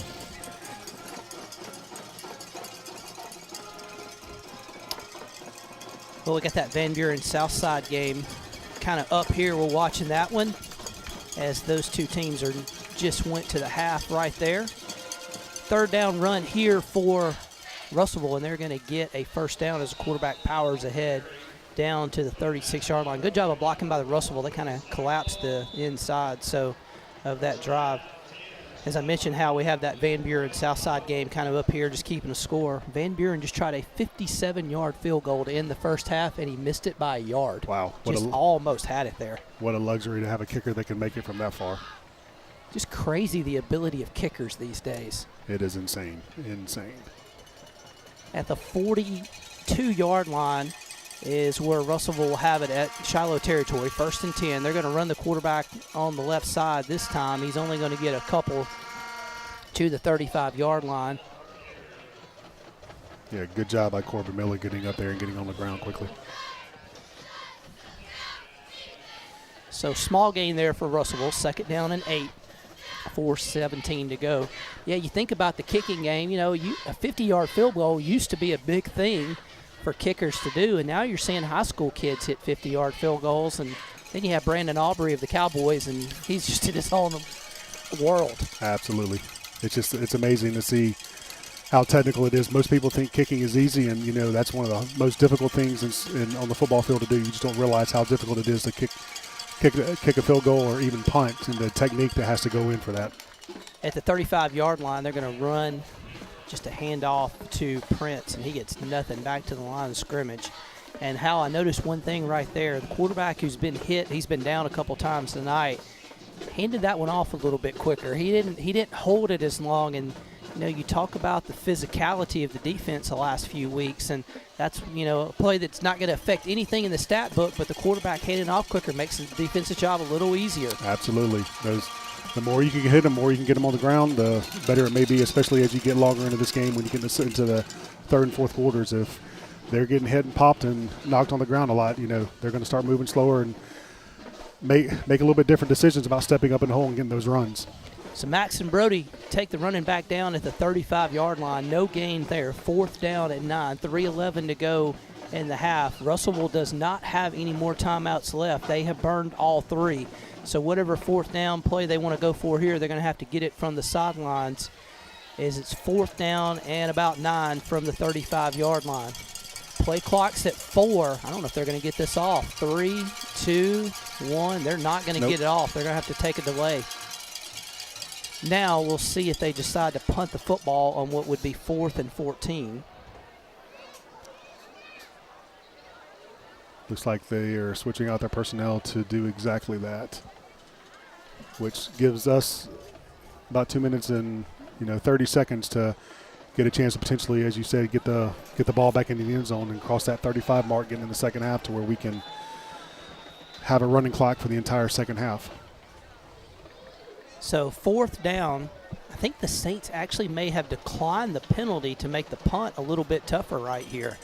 So at the 35-yard line is where they'll snap it. Saints have a player back at the 10-yard line to field the punt. A little bit of a high snap, but there's a kick. It goes straight up in the air. It's going to hit at the 16 and bounce, and good job there by Beach as he just dives on the football to prevent it from rolling inside the 10. So around the 11, 10-yard line, we'll see where they spot it. The official never really sat it anywhere. He just went and got the next football to go through. But, you look at that play, Hal, and, okay, it's, 42-11 and probably doesn't make a difference in this game. But in a playoff game, it's a big difference in starting at your 11 and your 2. Absolutely. And I think Cohen did a great job and actually made a really good decision. He put his feet on the 10-yard line and didn't allow that ball to go past that to give us as much room as we possibly could, because you're right. Starting at the 11-yard line is significantly different than starting at the 2. So ball's right outside the 10-yard line. First down for Shiloh here. Cole's got an empty backfield, back to pass. He doesn't have anything, rolls this way. There's Charlie in the open. They call it the 18 to the 20. Makes a great cut. Terrell, the 25, the 30, the 35, the 40. Charlie's down the sideline to the 40, to the 35, the 30, and he's going to be brought down from behind at the 24-yard line. So Charlie, just a great cut, got all the way down the sidelines before he's finally ran down there by who else? Zero Marcellus. Absolutely. Great job by number 22 to catch the ball, one quick move, get down the sideline. It's been fun to watch Charlie over the last couple of weeks, because I think he's really started to come into his own, especially when it's talking about running the ball, because what I've seen from the first few games to the last few games, he's really, getting behind his pad and getting that pad level low and, starting to give the contact instead of as much take it. So really good job by Charlie on that run and what he's done the last few weeks. There's a pass intended for Slaughter, going to be a little bit incomplete at about the 17. As Slaughter was kind of coming on an in cut, and just he and the quarterback. It's interesting. You can see they're having a little conversation, talking to each other right there. They weren't quite on the same page there. So 2nd and 10 coming up, and we've got a player go down at around the 15-yard line for Russellville. So not sure if it's a cramp. I hope that's what it is at that game. But how it is interesting we've got the windows open in our press box booth, and that's weird. There's a flag that came all the way back from the back judge as both teams were headed to the sideline. So I have no idea what that was about. I don't know if something was said by one player or the other, but we talked about it. We drove down here. It's in the mid-80s. It's really warm and muggy. And as nighttime has come, it is almost like you need a goat out here. It's tremendously different in about 25, 30 degrees within a couple hours. And you talk about cramping. You as a player, how do you adjust when you have like such a drop in temperature during a game? It's really the thing about it, that doesn't do as much as if you've done the preparation throughout the week to hydrate and get the electrolytes in your body and those type of things. That's where you really do it. If you get in a situation where you're starting to drink water and starting to do those things on Thursday night and Friday morning, you kind of already lost the battle. So it really starts at the beginning of the week and prepping your body and making sure you're in the right position and right treatment for yourself throughout the end of the week. The great thing about it is you don't have the sweat situation, so you're not losing all that liquid and stuff of that nature. So as it gets colder, you don't have to worry about it as much. But I will say, talk about the weather. It's finally getting football weather here, because we haven't seen it and what it's been over the last few weeks, but we're finally getting it this week, and so it's good to feel and good to see. How, when you were playing offensive line with the Bulldogs, what was the worst weather game you ever had to play in? Oh, geez, that's a great question. We played Auburn at Auburn, and actually, if I remember correctly, had a tornado come in about 2 hours before the game. So that was back, going to show my age a little bit. So back when Damian Craig was the quarterback, he's the offense. Believe he's the receivers coach at either Texas A&M or LSU now. Great quarterback, great, kind of the two-way player. Ability to throw and run the ball a lot sooner than what you see now and stuff of that nature. But, yeah, that was kind of crazy to go back in the locker room, hearing sirens go off, and then come back right after that and get ready to play a game. And I will have to say we won that game 20-0, so we had some pretty good success when we played those guys. I think the worst, kind of bring it from an Arkansas perspective, I think the worst game I ever played in, first game I ever watched was an Arkansas-Mississippi State game, went into overtime. State unfortunately lost, which we can say from our end, but it poured down rain the entire game and was 34 degrees, and in the second half it started sleeting. I remember that game all too well. Trust me, that was after I was done playing and was in the stands watching it with everybody else, and not going to lie if I said I stayed for the game, because I didn't, because we left at halftime because we were done with it. I made it till early in the fourth quarter. There was about 15 of us who went to the game, and the group of girls said they wanted to leave. So all the guys, we acted like it was a big deal that the girls wanted to leave, but all internally we're like, yes, everybody's please. Happy. We are freezing to death. That was the most miserable football game I have ever been to. And to sit in the game and be a part of a game like that and then turn around and be on the losing end, it just makes it that much worse too. If you win on those games, it's not as bad because you feel pretty good. But if you're walking out, and obviously in that game we lost to most of our fans' beloved Arkansas Razorbacks. We weren't very happy after that game whatsoever. At the 12-yard line, it's going to be first down for the Saints. So they apparently have marked off the penalty of some sort. I never saw the official announce it, but maybe an unsportsmanlike conduct against Russellville is my assumption. Handoff to the 10, and then Griffin Mason's tackled high. Boy, there are helmets all over the place. As Griffin got tackled high, Russellville players' helmets at the 17 as it came off. We got guys tied up in the chains over here. The chain gang guy went down for a second. It was an eventful 3-yard run right there. That was. More like a WWE match than it was football for a second. Yeah, game's gotten a little sloppy here with 1:36 to go in the first half. But even though it's a sloppy game, this is an important drive. The Saints can put it in the end zone and don't allow Russellville to score again. Shiloh can take that mercy rule, sportsmanship rule. Cole, love that right there. He's going to get a flag, yeah. So Cole has had some injuries the last couple years, took off running right there, saw black jerseys and immediately slid down. And if he were up here in the booth with us close enough, we'd give him a high five for that decision. Absolutely. 100% want Cole to do that. But Russellville's going to get flagged for a personal foul because they did hit him even though he was getting down out of the play. So Saints are going to have a first down and goal, I would assume, after the penalty inside the 5-yard line. Yeah, Cole's done a great job of, learning the lesson of what's happened over the last couple of years and getting down when he needs to get down and making the right decisions, and has done a really good job throughout the year, and just ask that he continue to do that because he's been a great job for us back there leading this offense, and, we are definitely better with him in that position than him sitting on the sideline watching. So after the personal foul, first down and at the 3, well, they kept the chains up. I would have thought the personal foul would have been an automatic first down. Either way, Griffin Mason gets the carry, and the Griffin stretches. It's a score, but there's a flag in the backfield. I think they're going to get the Saints for a hold on the right side of the offensive line. So Griffin was about to get his first touchdown back, but this is going to get wiped off due to a penalty. So Shiloh's going to be back outside the 10.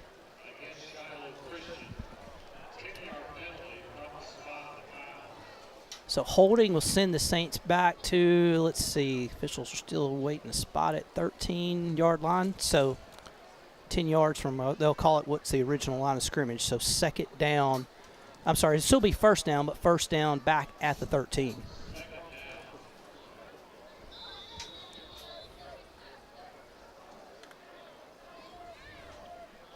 Clock's running with a minute left.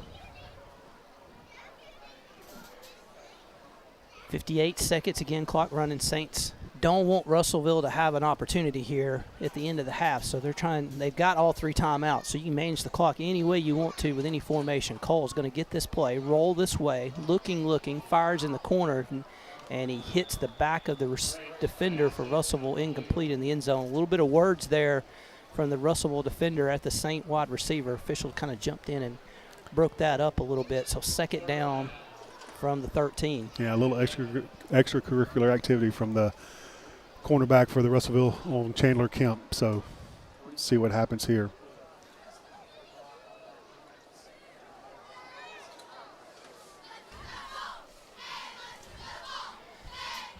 So third down and 13 for the Saints at the 13-yard line. See what Shiloh can pull off here. They'll send a man in motion back to pass Cole. I'm going to throw the slip this way. Ooh, big hit on sliders. He makes the catch, but he paid for it at the 13-yard line. Looks like we're going to get a personal foul on Russellville. He, after a great hit, great play, decided to stand over slider there, and looks like we're going to get a personal foul, which I would expect to give us an automatic first down again, which, you're down 42-11. You make a great play, go back to your teammates, high five. You get in a situation like that, you just hurt yourself again. You can't afford to do that, especially with the way your season's going. Those things can turn into quicksand. Like I say, those things turn into quicksand very quickly, and you've got to be very careful and got to keep your composure in those situations. So Tucker Barnard, they will take the penalty, obviously. So instead of the important part, it was about to be 4th and 13 for the Saints, and so they will march off. Now, he hasn't called it a personal foul on sportsmanlike conduct, so we'll see. Although he got his pad out to right, which is usually a sign of unsportsmanlike conduct, because if you get 2 of those penalties,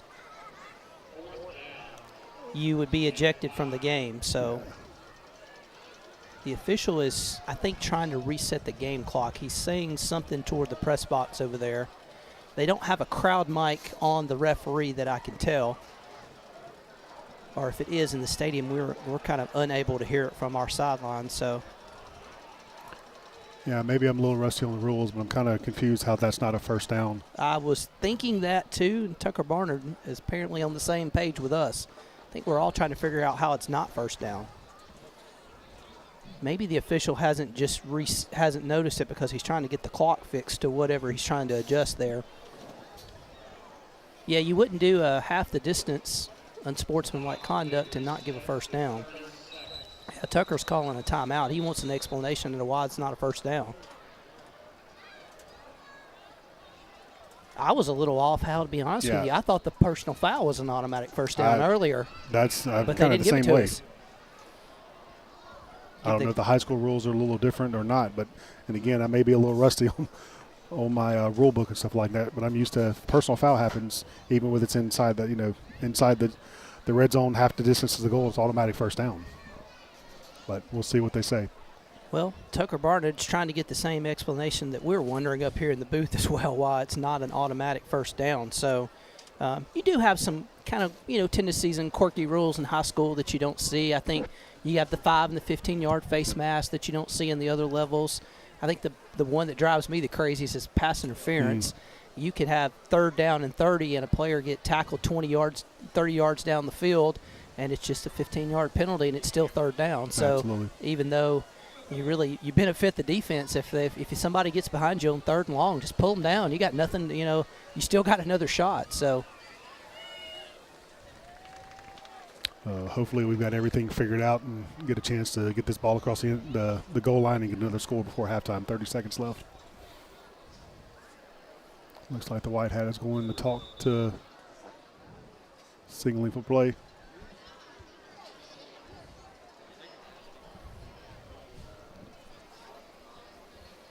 Well, they put the play clock into motion. As best we can tell, it's still 4th down. The scoreboard has 4th and 13, so that's obviously that's not correct. Rolling this way is Cole looking, fires in the end zone. It doesn't matter. Touchdown, Shiloh. Kemp made the touchdown, and you could tell the Russellville defender had some words for him.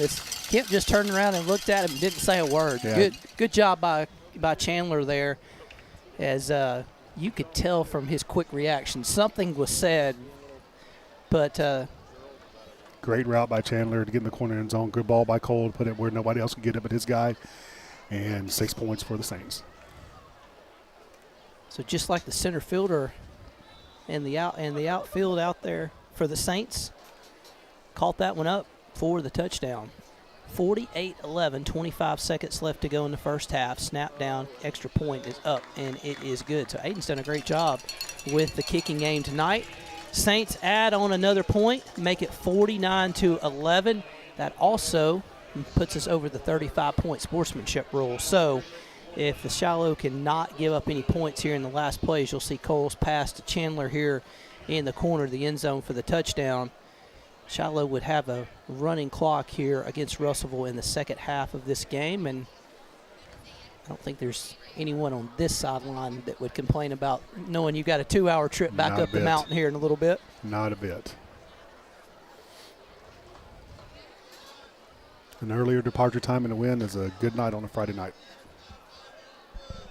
You will take it. So Saints finally, Hal, get to come back home next week to take on Siloam. We've been on the road 4 of the last 5 weeks. It has been a while since we've been back in Champion Stadium, and we're just looking forward to it. Homecoming next week, so all the festivities that go along with that. So looking forward to a great opportunity to alumni to come back into the school and such. And great job by the kick coverage right there. Is number 0 was running, but Saints got him on the ground. Absolutely great. Again, give Coach Grigg and Coach Jordan a lot of credit. The adjustment they made from the first kickoff to what we've seen the last several ones we've had, they've done a much better job of not letting these guys get into space and get down the sideline. So 20 seconds left to go. Saints just got to keep it in front of them with a 49-11 lead as Shiloh started that last drive at their own 10-yard line before Cole hit the touchdown pass to Kemp from, I think it was 7 yards out. So about 20 seconds left to go here in the first half. The Saints have scored a touchdown on 7 of their 8 drives in this half. That is pretty efficient. You can't really complain much with that. Russell, we're going to hand it off coming this way. And I think he fumbled the football. I think you're right. He did, yeah. Yep. Fumbled the football, and Shiloh's going to get it with 14 seconds left to go here in the first half. So Russellville with literally the worst-case scenario for the Cyclones right there. Yeah. Number 33, Blake Williams, with a recovery for the Saints. So let's see if we can put 6 more on the board with 14 seconds left in the half. we know the Williams family well at our household. So 33, we love seeing him make plays out there. Saints are going to take a knee here in the first half too. They've got the sportsmanship rule in place, so no need to take a risk. You don't have to put any more points necessarily on the board. You have the 35-plus lead, so that will end the first half. And, man, there's a lot of talking going on from one side to the other. As a couple of the Saint players just you could see them on the field. They were very kind, but they just turned around and pointed at the scoreboard right there. So 49-11 are a halftime score. So the two teams have a similar path to exit the stadium, so the officials are going to kind of stand in between right now, which is probably a good decision. You hate stadiums that are set up that way where the two teams have to cross over each other, but hey, we're not in Michigan. We don't share a tunnel. Exactly. So we'll send it down to the field. A dominant half by the Saints. 8 possessions, 7 touchdowns, as Cole Creighton had a hand in a lot of those in the throwing game, but Shiloh takes a dominant 49-11 lead at the halftime. We'll kick it down to the field and come back with the second half of a running clock. Shiloh in the lead, 49-11.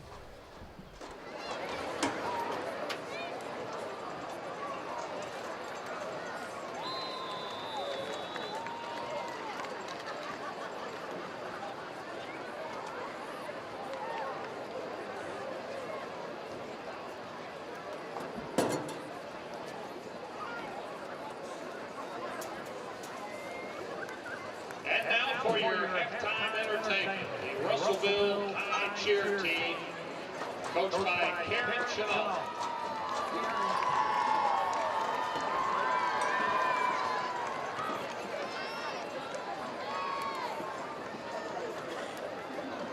Let's hear it for the Russellville Cheer Team.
Great job, Russellville Cheer Team.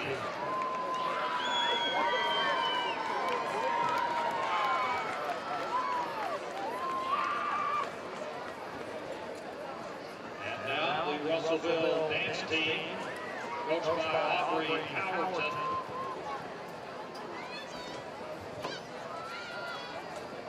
And now, ladies and gentlemen, give it up for the Russellville Dance Team.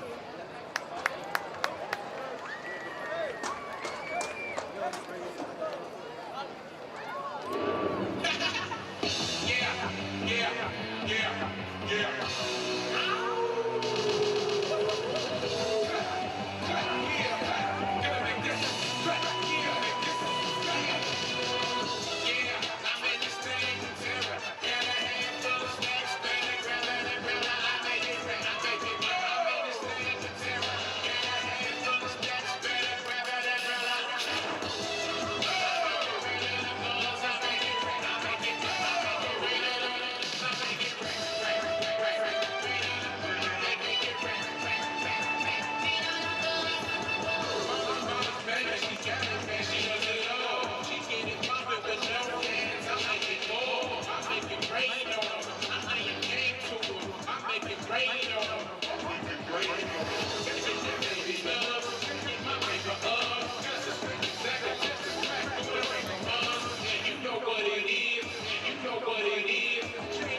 Great job, Russellville dance team.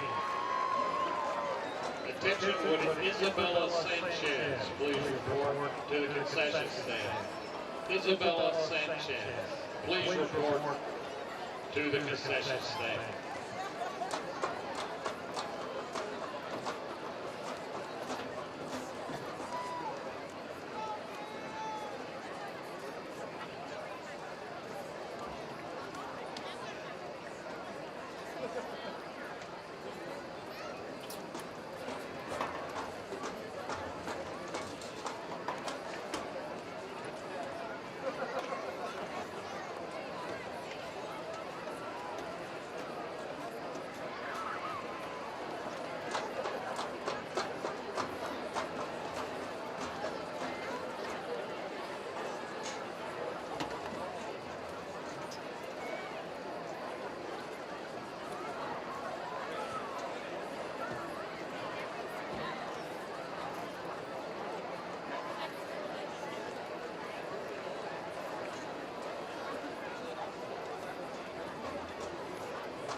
Now, entering the field is the Russellville High School Cyclone Marching Band.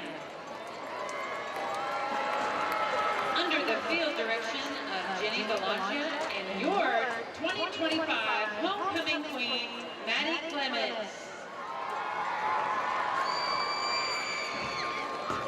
Color guard coordinator is Josie Ward, and the major eight coordinator is Emma Helms.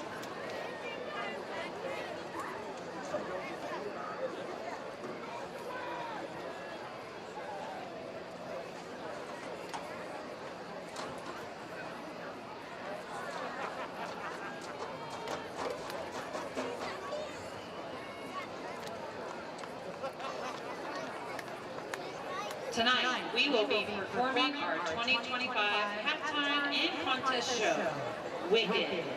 Songs include No One Mourns the Wicked, Dancing Through Life, For Good, The Wizard and I, and Defying Gravity. Soloists are Jaden Ketchum, Natalie Young, Annabelle Wilbanks, Owen Hess, Ian Emerson, and color guard soloist Mallory Cloud, Charlie Teach, and Sydney Hooper. And now, the pride of Russellville, the Crimson Cyclone Marching Band!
The next performance of the Cyclone Band will be Tuesday night at 8:15 right here at Cyclone Stadium at the Region 9 Marching Assessment.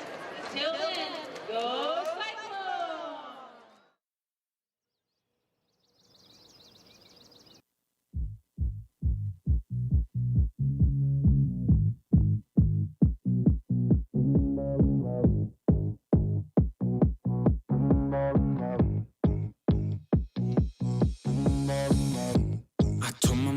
It's gonna be okay. Papa told me it's gonna be okay. I just pray that I'm walking in faith. Any other way is not the way. I've been on the run a lot of days, trying to fill my heart with other things. Lost a couple friends along the way. My only hope is they caught on his name. All my life I've been running wild. Child, I've been hurting and pain went viral. Ooh, child, where did your mind go now? Mama told me to turn that down. I've been hurting and pain went viral. I guess I'm the problem child. I told my mama it's gonna be okay. I'm not my dad, I'll die a different way. Break out of this curse and walk in faith. Daily we paving these better days. I've been on the rock, I've been praising God. New vision in my eyes brought me back to life. All of my demons waving goodbye. Watching this heaven fall down inside. All my life I've been running wild. How I end up the problem child. I've been hurting and pain.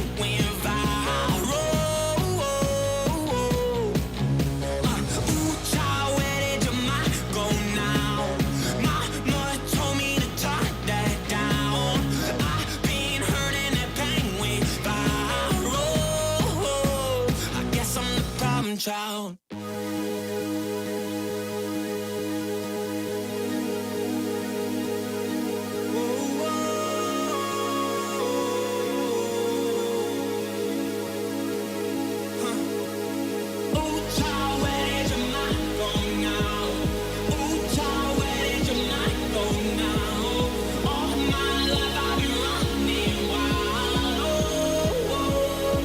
I'm the problem child. Save me, come save me, save me. Won't somebody save me? Save me, come save me, save me, save me. Wrapped in amazing, amazing grace, so amazing. Yeah, yeah, nah, nah, nah, that's amazing. Somebody save me, somebody save me, somebody, Jesus, please save me. Yeah, okay. Wake up in the morning, first thing that that I do is thank God. Rep the number 7 for the Lord, ain't talking James Bond. Hit the gym spiritually, so Jesus help me stay strong. Praise God, boy, I got a great God. That's why when I wake up in the morning, first thing that I do is thank God. Wake up in the morning, first thing that I do is thank. Wake up in the morning, first thing that I do is thank God. Praise God, boy, I got a great God. Hey, your love endures forever. You keep on getting better. I be chasing after you. I got no time to chase the cheddar cheese. No hate in my heart. That's why I'm praying for my enemies. I don't talk, I let them see. Jesus is a friend of me. So why would I need your approval? When I talk about my life, I bet they think I'm so unusual. The Holy Spirit give me drive, I never go in neutral. Secret place daily, man, that's so crucial. Yes, without my Lord and Savior, boy, my life will be a mess. Up against the dark world, I don't wrestle with the flesh. Far from being perfect, I admit it, I confess. I guess that I don't gotta be great, because my God the best. You stacking all that money, but I'm really not impressed. I'm stacking treasure inside my eternal treasure chest. Checkers versus chess, I'm blessed, that's why when I wake up in the morning, first thing that I do is thank God. Rep the number 7 for the Lord, ain't talking James Bond. Hit the gym spiritually, so Jesus help me stay strong. Praise God, boy, I got a great God. That's why when I wake up in the morning, first thing that I do is thank God. Wake up in the morning, first thing that I do is thank. Wake up in the morning, first thing that I do is thank God. Praise God, boy, I got a great God. Hey, yeah, I wake up in the morning, I thank God like I'm Maverick City. Dancing when I worship Him. Shoot, I might hit the gritty. Why should I stop giving praise in the nitty gritty? I'll be thanking God through the pain. I don't need your pity. I remember dreaming of the day that I could put out raps. Now I'm doing shows and people asking for an autograph. It's crazy just to see how far God brought me on this narrow path. More of Him and less of me. Yeah, I call that holy math. Yeah, and I'll be grateful. Devil had me starving, but with God I got a playful. Devil got mud on his face, that's disgraceful. My God already rocked him, it is finished, man, I'm thankful. I remember growing up, wishing I could do this, but then I walked away from my dreams cause I was clueless. I knew that I could rap and I could sing, but didn't do it. But I stepped out in faith cause my God called me to it. I got joy, I got God, and He's working on me. They like, you can't even see Him, but I'm certain, homie. They judge me off of the net, but they don't personally know me. All I know is I'ma worship when I wake up in the morning. First thing that I do is thank God. Rep the number 7 for the Lord, ain't talking James Bond. Hit the gym spiritually, so Jesus help me stay strong. Praise God, boy, I got a great God, ayy.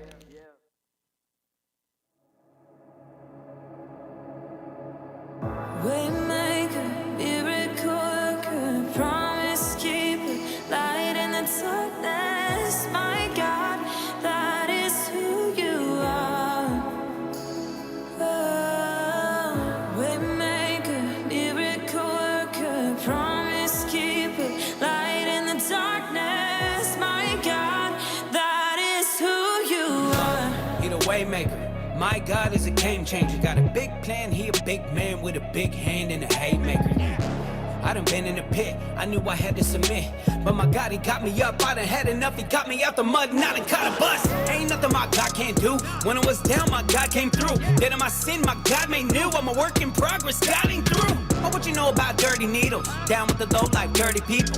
I was on the other side serving evil. Now I fly high with the birds and the eagles. Hold tight to the promises and I'ma run with it. I don't care how long it is, and I'ma use my gift, man, the song is His. I choose God all day, I ain't on the fence, nah. I got a purpose and I know it's worth it, I'm standing the test. And I'm gonna give Him my all till I'm dead and they lay me to rest. Waymaker, miracle worker, promise keeper, light in the darkness, my God, that is who you are. Oh, waymaker, miracle worker, promise keeper, light in the darkness, my God, that is who you are. Oh, that is who you are. My Lord, He a waymaker, the truth and the life and the chain breaker. Never think He big, but His reign's greater. He rose from the dead. This ain't Tupac, cause it took more than a few shots. Welcome back to Cyclone Stadium here in Russellville, Arkansas. We are about done with halftime. Saints will have a running clock in the second half as they lead the Russellville Cyclones 49-11.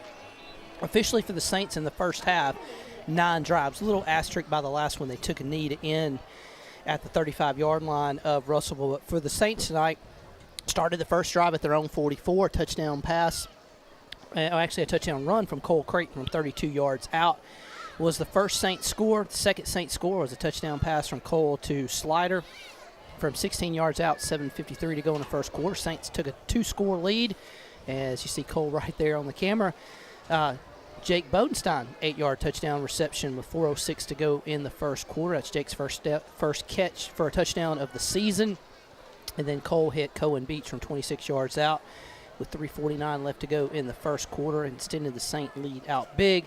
And then finally, still in the first quarter, 58 seconds left, Cole hit Chandler Kemp from 8 yards out for the lead. Second quarter, a little bit less possessions for the Saints. They turned it over on downs. Really the only time all night they've been stopped at their own 46-yard line, but got it going on the next drive. Touchdown pass from Cole Creighton to Slider for 33 yards with 8:17 left to go in the quarter. And then Cole hit Chandler Kemp with 20 seconds left to go at the end of the first half from 7 yards out for the touchdown that put this into the Arkansas sportsmanship rule half. Russellville did fumble the football in the final remaining seconds of the half. That was their second turnover of the half. However, the Saints just took a knee, didn't try to score one more time, as they'll have the ball to start the second half. Expect to see Jake Bodenstein at quarterback probably in the second half. He was warming up, but how a team that was 0-6 we talked about in the pregame, don't worry about the opponent. Play to your standards. Saints did a good job of that in the first half. Yeah, I think they did everything that they came out to do outside of one kind of a busted play on special teams. Outside of that, everybody's been extremely efficient and have scored as they needed to. So really good job in the first half for the Saints. Very short kick. It's going to be caught by the Saints at the 45 and up to the 47-yard line. So Aiden Eastwood, I believe, is the one who caught that. I could be wrong. So sometimes Saints have to change jerseys a little bit. So it was a 46 with no number. But sometimes you get in occasions where players have to swap numbers because of positions or whatever. So not sure if that was Aiden or somebody else. But there's going to be a 46 on the football field for the Saints on offense right here. Shiloh with a lot of substitutions here as they'll start the second half. Jake Bodenstein's going to be in at quarterback as Shiloh will start from their own 47-yard line to start the second half. They're going to run it right up the middle. Good, powerful run by Charlie. He's going to get up to about midfield and stop there, gain of 3. So 2nd and 7. Good start on the first offensive play. And so, you know, Hal, you got some backups in the game at this, but your standard doesn't change. These guys, man, they've been playing all week for this. Absolutely. I think, you know, it's an opportunity for them to get in there and get some time on tape and be able to go and critique themselves and see how well they did, what opportunities they can improve as they continue. And there's nothing better than getting out on the field and being able to play a game. So great opportunity for these, you know, sophomores and some juniors to get out there, get some game reps, and it just helps us and gets us that much better prepared for the remainder of the season. So Jonah Mabry going to be one of the receivers. He is to the left. Looks like we got Will Fryer in the backfield here on 3rd and 2. Jake takes the snap. Blitz coming from Russellville. Will's going to take it to the 36. He's going to dive down right there. First down, Saints. I said 36-41, but it's a first down as we move the chain. So, again, we'll try to mention as many names as we can see out there. We see Jonah Mabry. He's outside at the wide receiver spot. Again, a sophomore, Jake Bodenstein at quarterback. You pretty much got your entire offensive line outside of 62 that's moved over to right tackle that's been replaced. So even you've got somebody that was a starter with Madden Fields getting a chance to move to another position and get some experience at a position he doesn't normally play. Sabatini in motion as there's a handoff up the middle for the Saints. Going to be down to the 40-yard line. Gain of about a yard. 2nd down and coming up. So, again, we'll try to catch as many numbers and as many things. See Huckabee in the game at receiver. Weston has had to play last week a lot in the game at Fort Smith Southside when Chandler Kemp was a little banged up late in the first half, and Weston did a good job in that game. So 2nd and 9. Jake's going to throw it right here. Rolls right, fires, it's caught, and then tackled immediately at the 36-yard line of Russellville. Good job by Jake getting on the corner and throwing it into the space, and great catch by Huckabee. 37's where they spotted 3rd down and 6 for the Saints. So, again, a running clock. So this thing will go very quickly here in the 3rd and 4th quarter. Shiloh will be back at home next week. 2 of the final 3 are at home for the Saints, Van Buren and Siloam, with a road trip sandwiched in the middle. Jake back to pass, fires out in the flat. It's going to be caught at the 30 and then taken down there. The ball came loose, but Mabry fell on it at the 29. Well, they may have waved it off. Yep. Well, let's see.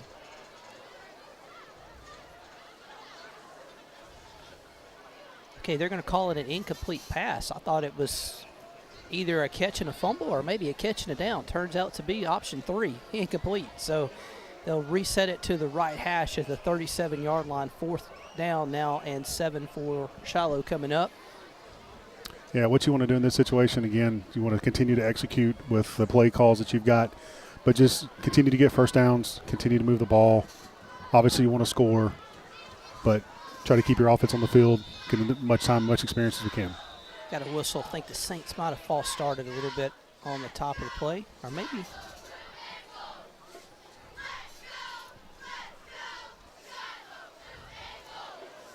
False start or delay a game. I couldn't. False start. There we go. So you can see the official. They reset the play clock, so it wasn't sitting at 0, so you weren't sure if that was what it is. False start may have been on Huckabee at the wide receiver spot. Couldn't really tell. But either way, 4th and 11 for Shiloh. Opening drive of the second half with the running clock. Saints up 49-11. Trying to get some young guys some snaps. Blitz coming. Jake's in trouble, and he's trying to get away. Just can't do it. It's taken down back of the 43. Officially a sack for Russellville. So the Cyclones will take over on downs. The Saint offense will turn it over on downs to start the second half to go in this game. So 6:50 to go. The clock's going to even run during the changeover on downs as the home stands that were here for homecoming have thinned out pretty good at the halftime mark. As you would assume both teams will get some young players, but you know how the good thing for the Saints, as we can kind of talk as we go through this play, because of the injuries, you've heard Coach Barnard mention this earlier in the pregame a couple weeks ago, we haven't been able to really play a lot of JV games because of numbers. We've had to play some of our 10th graders on Friday nights, so this is a great opportunity to get some young guys some reps when you haven't been able to do it on the JV game. Absolutely. You know, injuries are a thing you've got to deal with, and it's put us in a little bit of a rough position. But the great thing about it is, and the way you look at it, is just a great experience that you're able to get for those younger players. So as you get toward the end of the season and the injured players come back, you know, they're able to get into the fold, and then you just get an opportunity to have that much more experience for your team as they go throughout the season. Alexander and Blake Williams make the stop there. You see Croft, Floyd, some of the other guys in the game. Still got 0 out there, so this is one of those rare cases. Max actually gets to play with his teammates. As a sophomore, he plays so much that you kind of forget he is a sophomore at times. I'm not sure Max will be very happy. I don't care what the score is if he's taken off the field. At the 46, man, that's true. A small, short run there by Russellville. Looks like the Cyclones have kind of changed out some different players as well on the offensive side. So Max is coming off the field, Hal, so he's not going to be happy. There you go. Really good job by 29. I can't see the roster who that is, but coming up from their secondary position to make that tackle in space on the edge. So really good job by Josiah McClellan.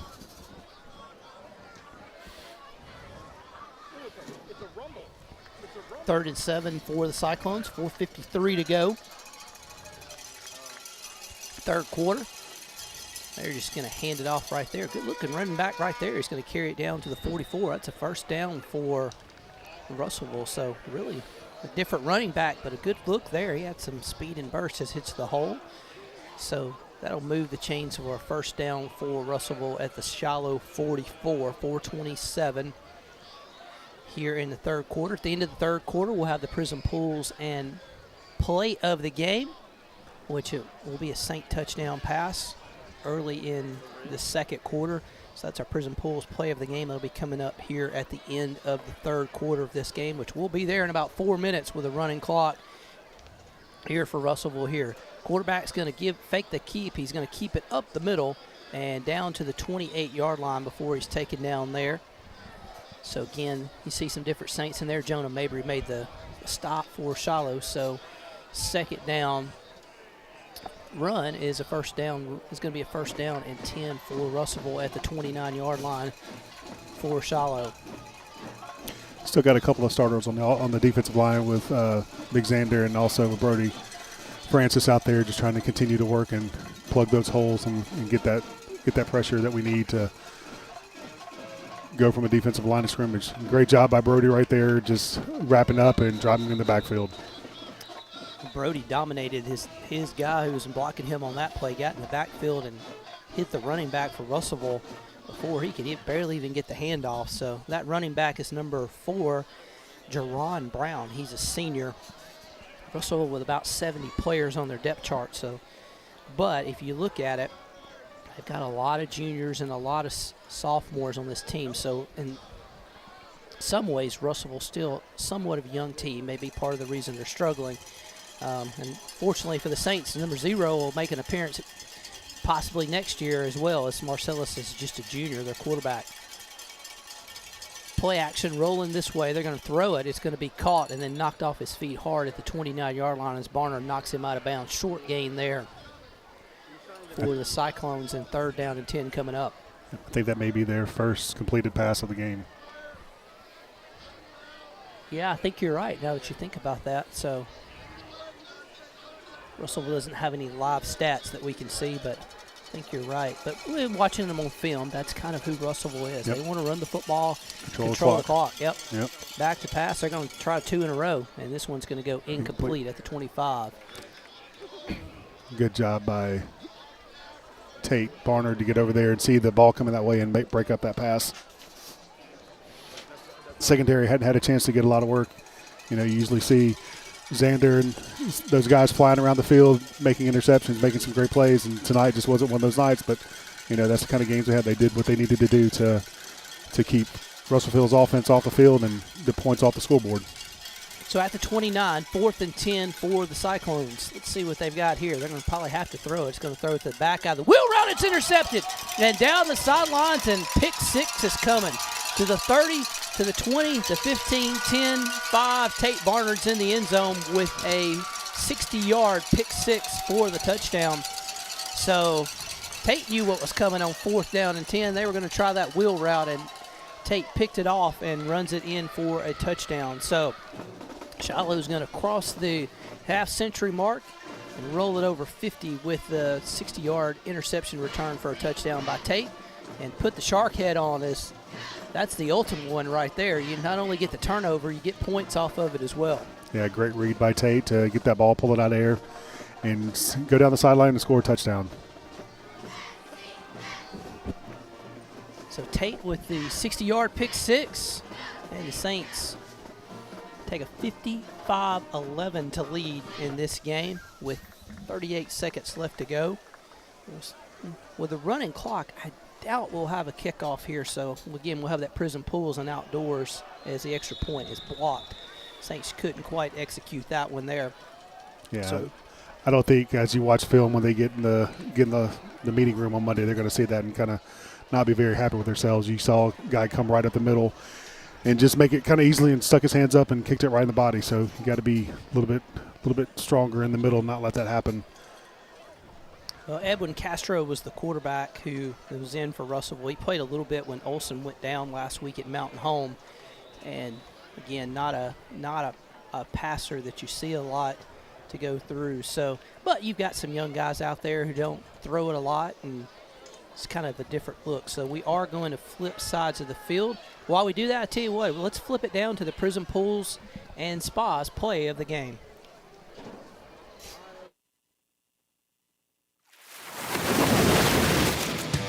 The Prism Pools and Outdoors play of the game. At the 32-yard line, Cole play action to Griff. He's going to fire an out route. It's caught at the 21. And, oh, what a stiff arm. 10-5, walking in the end zone. As Slaughter just stiff-armed his man to the ground. Touchdown, and boy, how that's every receiver, running back's dream in an open field, a stiff arm I got to the ground. This play of the game brought to you by Prism Pools and Outdoors. So Russellville is going to take the kick. They got some room down the sideline to the 45. He's still on his feet, and it's going to be taken down at the 38-yard line. Players just kind of getting slung all over the place a little bit right there on the kickoff return by Russellville. So good field position at the 38 for the Cyclones here as we have a running clock here in the fourth quarter. Again, thank Prison Pool and Outdoors for the play of the game. Been sponsoring that all year, and I got to tell you how it's something new we've done this year with the broadcast that Brian Dunaway and his great crew does. Really cool to see that, and you know, you've had had some really game-changing plays that we've been able to highlight here. Absolutely. It's been fun to see just the evolution of the broadcast, and even the time with Tucker before the pregame show and stuff of that nature. It's been fun to see and give a chance to really hear words, things coming from the head coach that most fans don't get an opportunity to hear. So it's been a great opportunity for us to continue to get smarter about the game and see what the things and all the work that these guys are putting into it. Yeah, Russell, we're just going to quarterback run it right there. Yeah, we appreciate Coach's time every week as we set aside time to film that. But, yeah, it is really, we learn something every time we film it of, just getting insight of things that they do. And we'll just give a shout-out to Brian Dunaway and his crew. They do such an amazing job every week. And so – yeah, they made it very easy for this first-timer to get up here and do this. I will say that. Hey, it's been fun. First down is a handoff down the right side. Well, number 4, I tell you what, for Russellville, you got to give that young man credit. He is a good-looking running back. Even though he's a senior and hadn't carried the ball early in the game, but Jerron Brown, he's looked pretty good here at some late-time snaps for the Cyclones at the 18. He's definitely got a couple of chunk plays and such. And, again, you don't like to see it, but, again, great opportunity for some younger players to get some playing time and to get some game film tape that they can go watch later in the week and in the year to really evaluate how they played and see what opportunities they can do to continue to get better and help this football team. Yeah, it is a great opportunity for these young guys to not only get some reps, but get them on film and can learn some things as they're going to hand it off to 4 again. He's a good carry, and he's still on his feet. Did he score? Let's see. Yeah, it did. Touchdown for Russellville. So number 4 in black, he's going to be the MVP on homecoming tonight for the Cyclones across the way as Brown, the senior, scores with the touchdown. So 9 minutes to go. 55-17 our score as Russellville looks like they're going to go for 2 here. Nope, they're going to kick it. So they were just a little late getting the kicker on the field, a little late getting an offensive lineman on the field too. As you'll see, they were running one out late. 55-17 our score. Extra point is up, and it is good for the Cyclones. So the house we came in behind us, as we mentioned, is the indoor facility for Russellville. They have a lot of soccer championships and track championships on the wall back there, and so to have a good soccer program like they do, you better have a kicker. That seems, I would think so. Only seems fair. Yeah, he looks like he does a really good job. He's probably one of the better kickers we've seen this year outside of the kicker from Little Rock Christian that we faced at the beginning of the year. That was just phenomenal. Wow. And he was the most impressive part of that, Hal, was a sophomore. I remember watching in pregame warm-up, and I actually made the comment to Cliff that night. I was like, wow, look at their kicker. He's so impressive. And then, because obviously that was the first game of the season for us. They had played El Dorado, but in that game, he didn't have an opportunity to kick a field goal, so you hadn't seen that on film until you saw him in warm-ups that night. But he was a sophomore kicker, and you were like, wow, somebody go call the coaches' offices in colleges, because there are some colleges who could use that kid right now. Absolutely, and it's just such a competitive advantage to have a kid that can kick that well and to be able to, 30, 40 yards to know that you can get 3 points in that time. So, really, really great help for the team when you can get somebody that's able to do that. Kind of a pooch kick here. The Saints are going to field it at the 26. They're trying to set up the return this way. Let's see if they can get there. Trying to come across the field. Barnard, there's a flag from deep in the ground. Tate's going to get thrown out of bounds hard at the 24-yard line. Well, it's kind of difficult. They pinned him on the sideline away from us. Saints had the return set up to our sideline, so Tate had a long way to go to get to the wall there.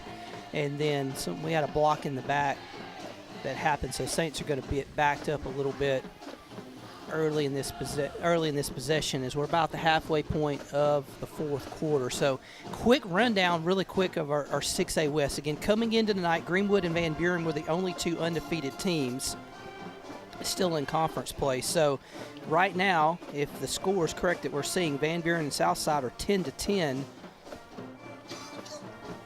in the third quarter of that game in Van Buren. We might be able to see the end of that on the way home at this point. So 10-10 there. Again, Van Buren was undefeated in conference play along with Greenwood. Saints and Mountain Home both 2-1. Southside and Lake Hamilton 1-2.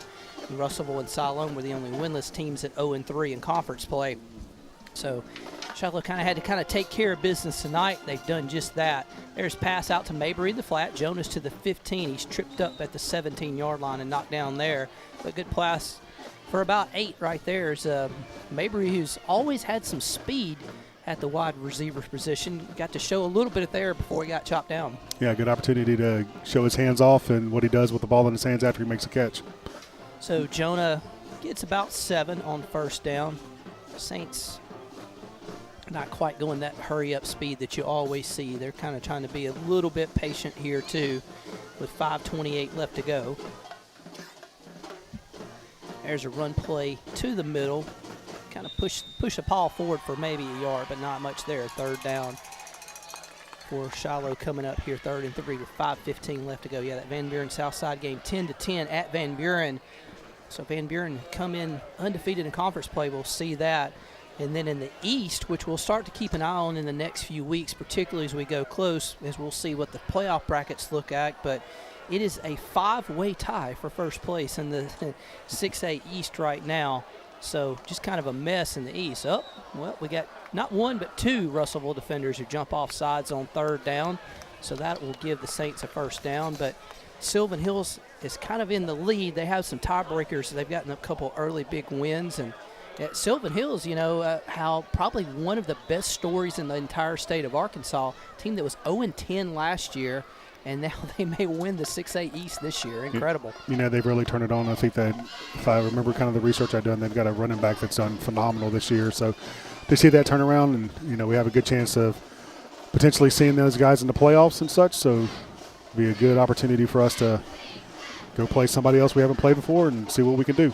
Yeah, Sylvan Hills, if my expert Cliff was here, he could probably confirm, but I don't believe the Saints have ever played Sylvan Hills. So somewhere he's sitting in North Carolina right now saying, Billy, you're right, they've never played them, or you're totally wrong. But he'll have that for us next week. So a trip to Sylvan Hills, a real possibility here the weekend after Thanksgiving if things kind of fall out. Saints going to run this way.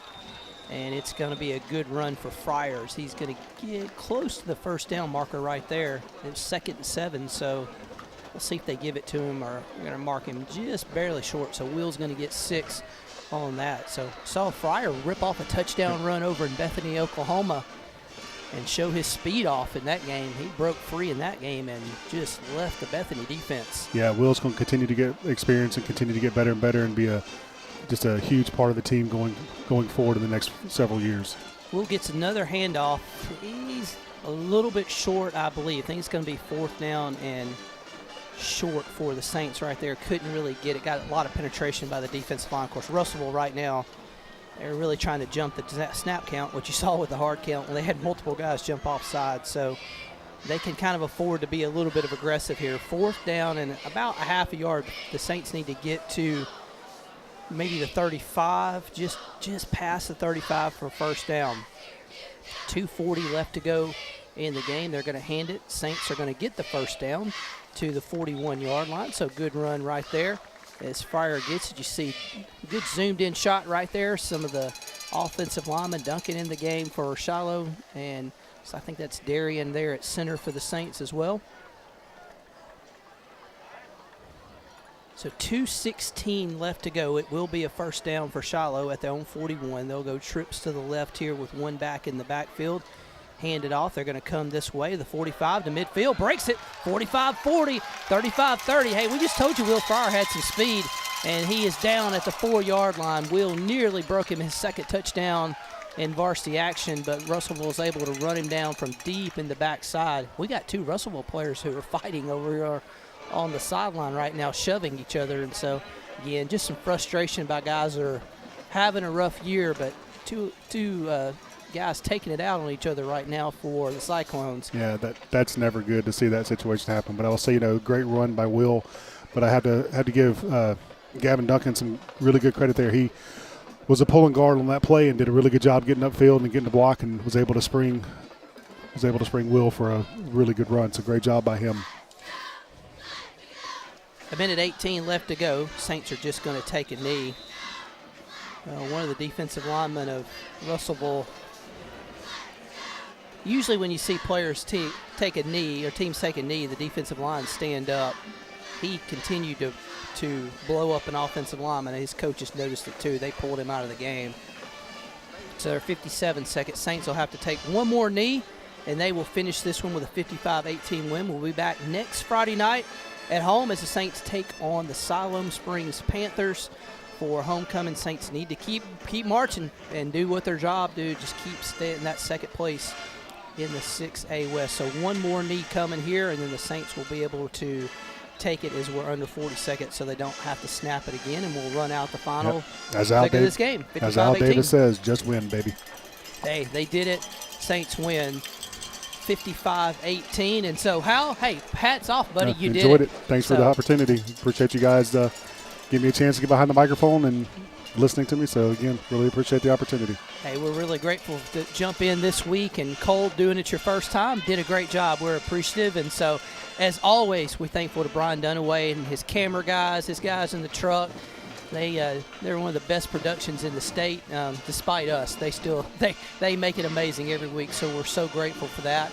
Shiloh wins it 55-18 over Russellville. Saints back at home next Friday night to take on the Panthers of Siloam Springs. So for Brian and his great crew, we thank you so much, and we will see you next Friday night at home. Saints 55, Russellville 18. Good night, everybody.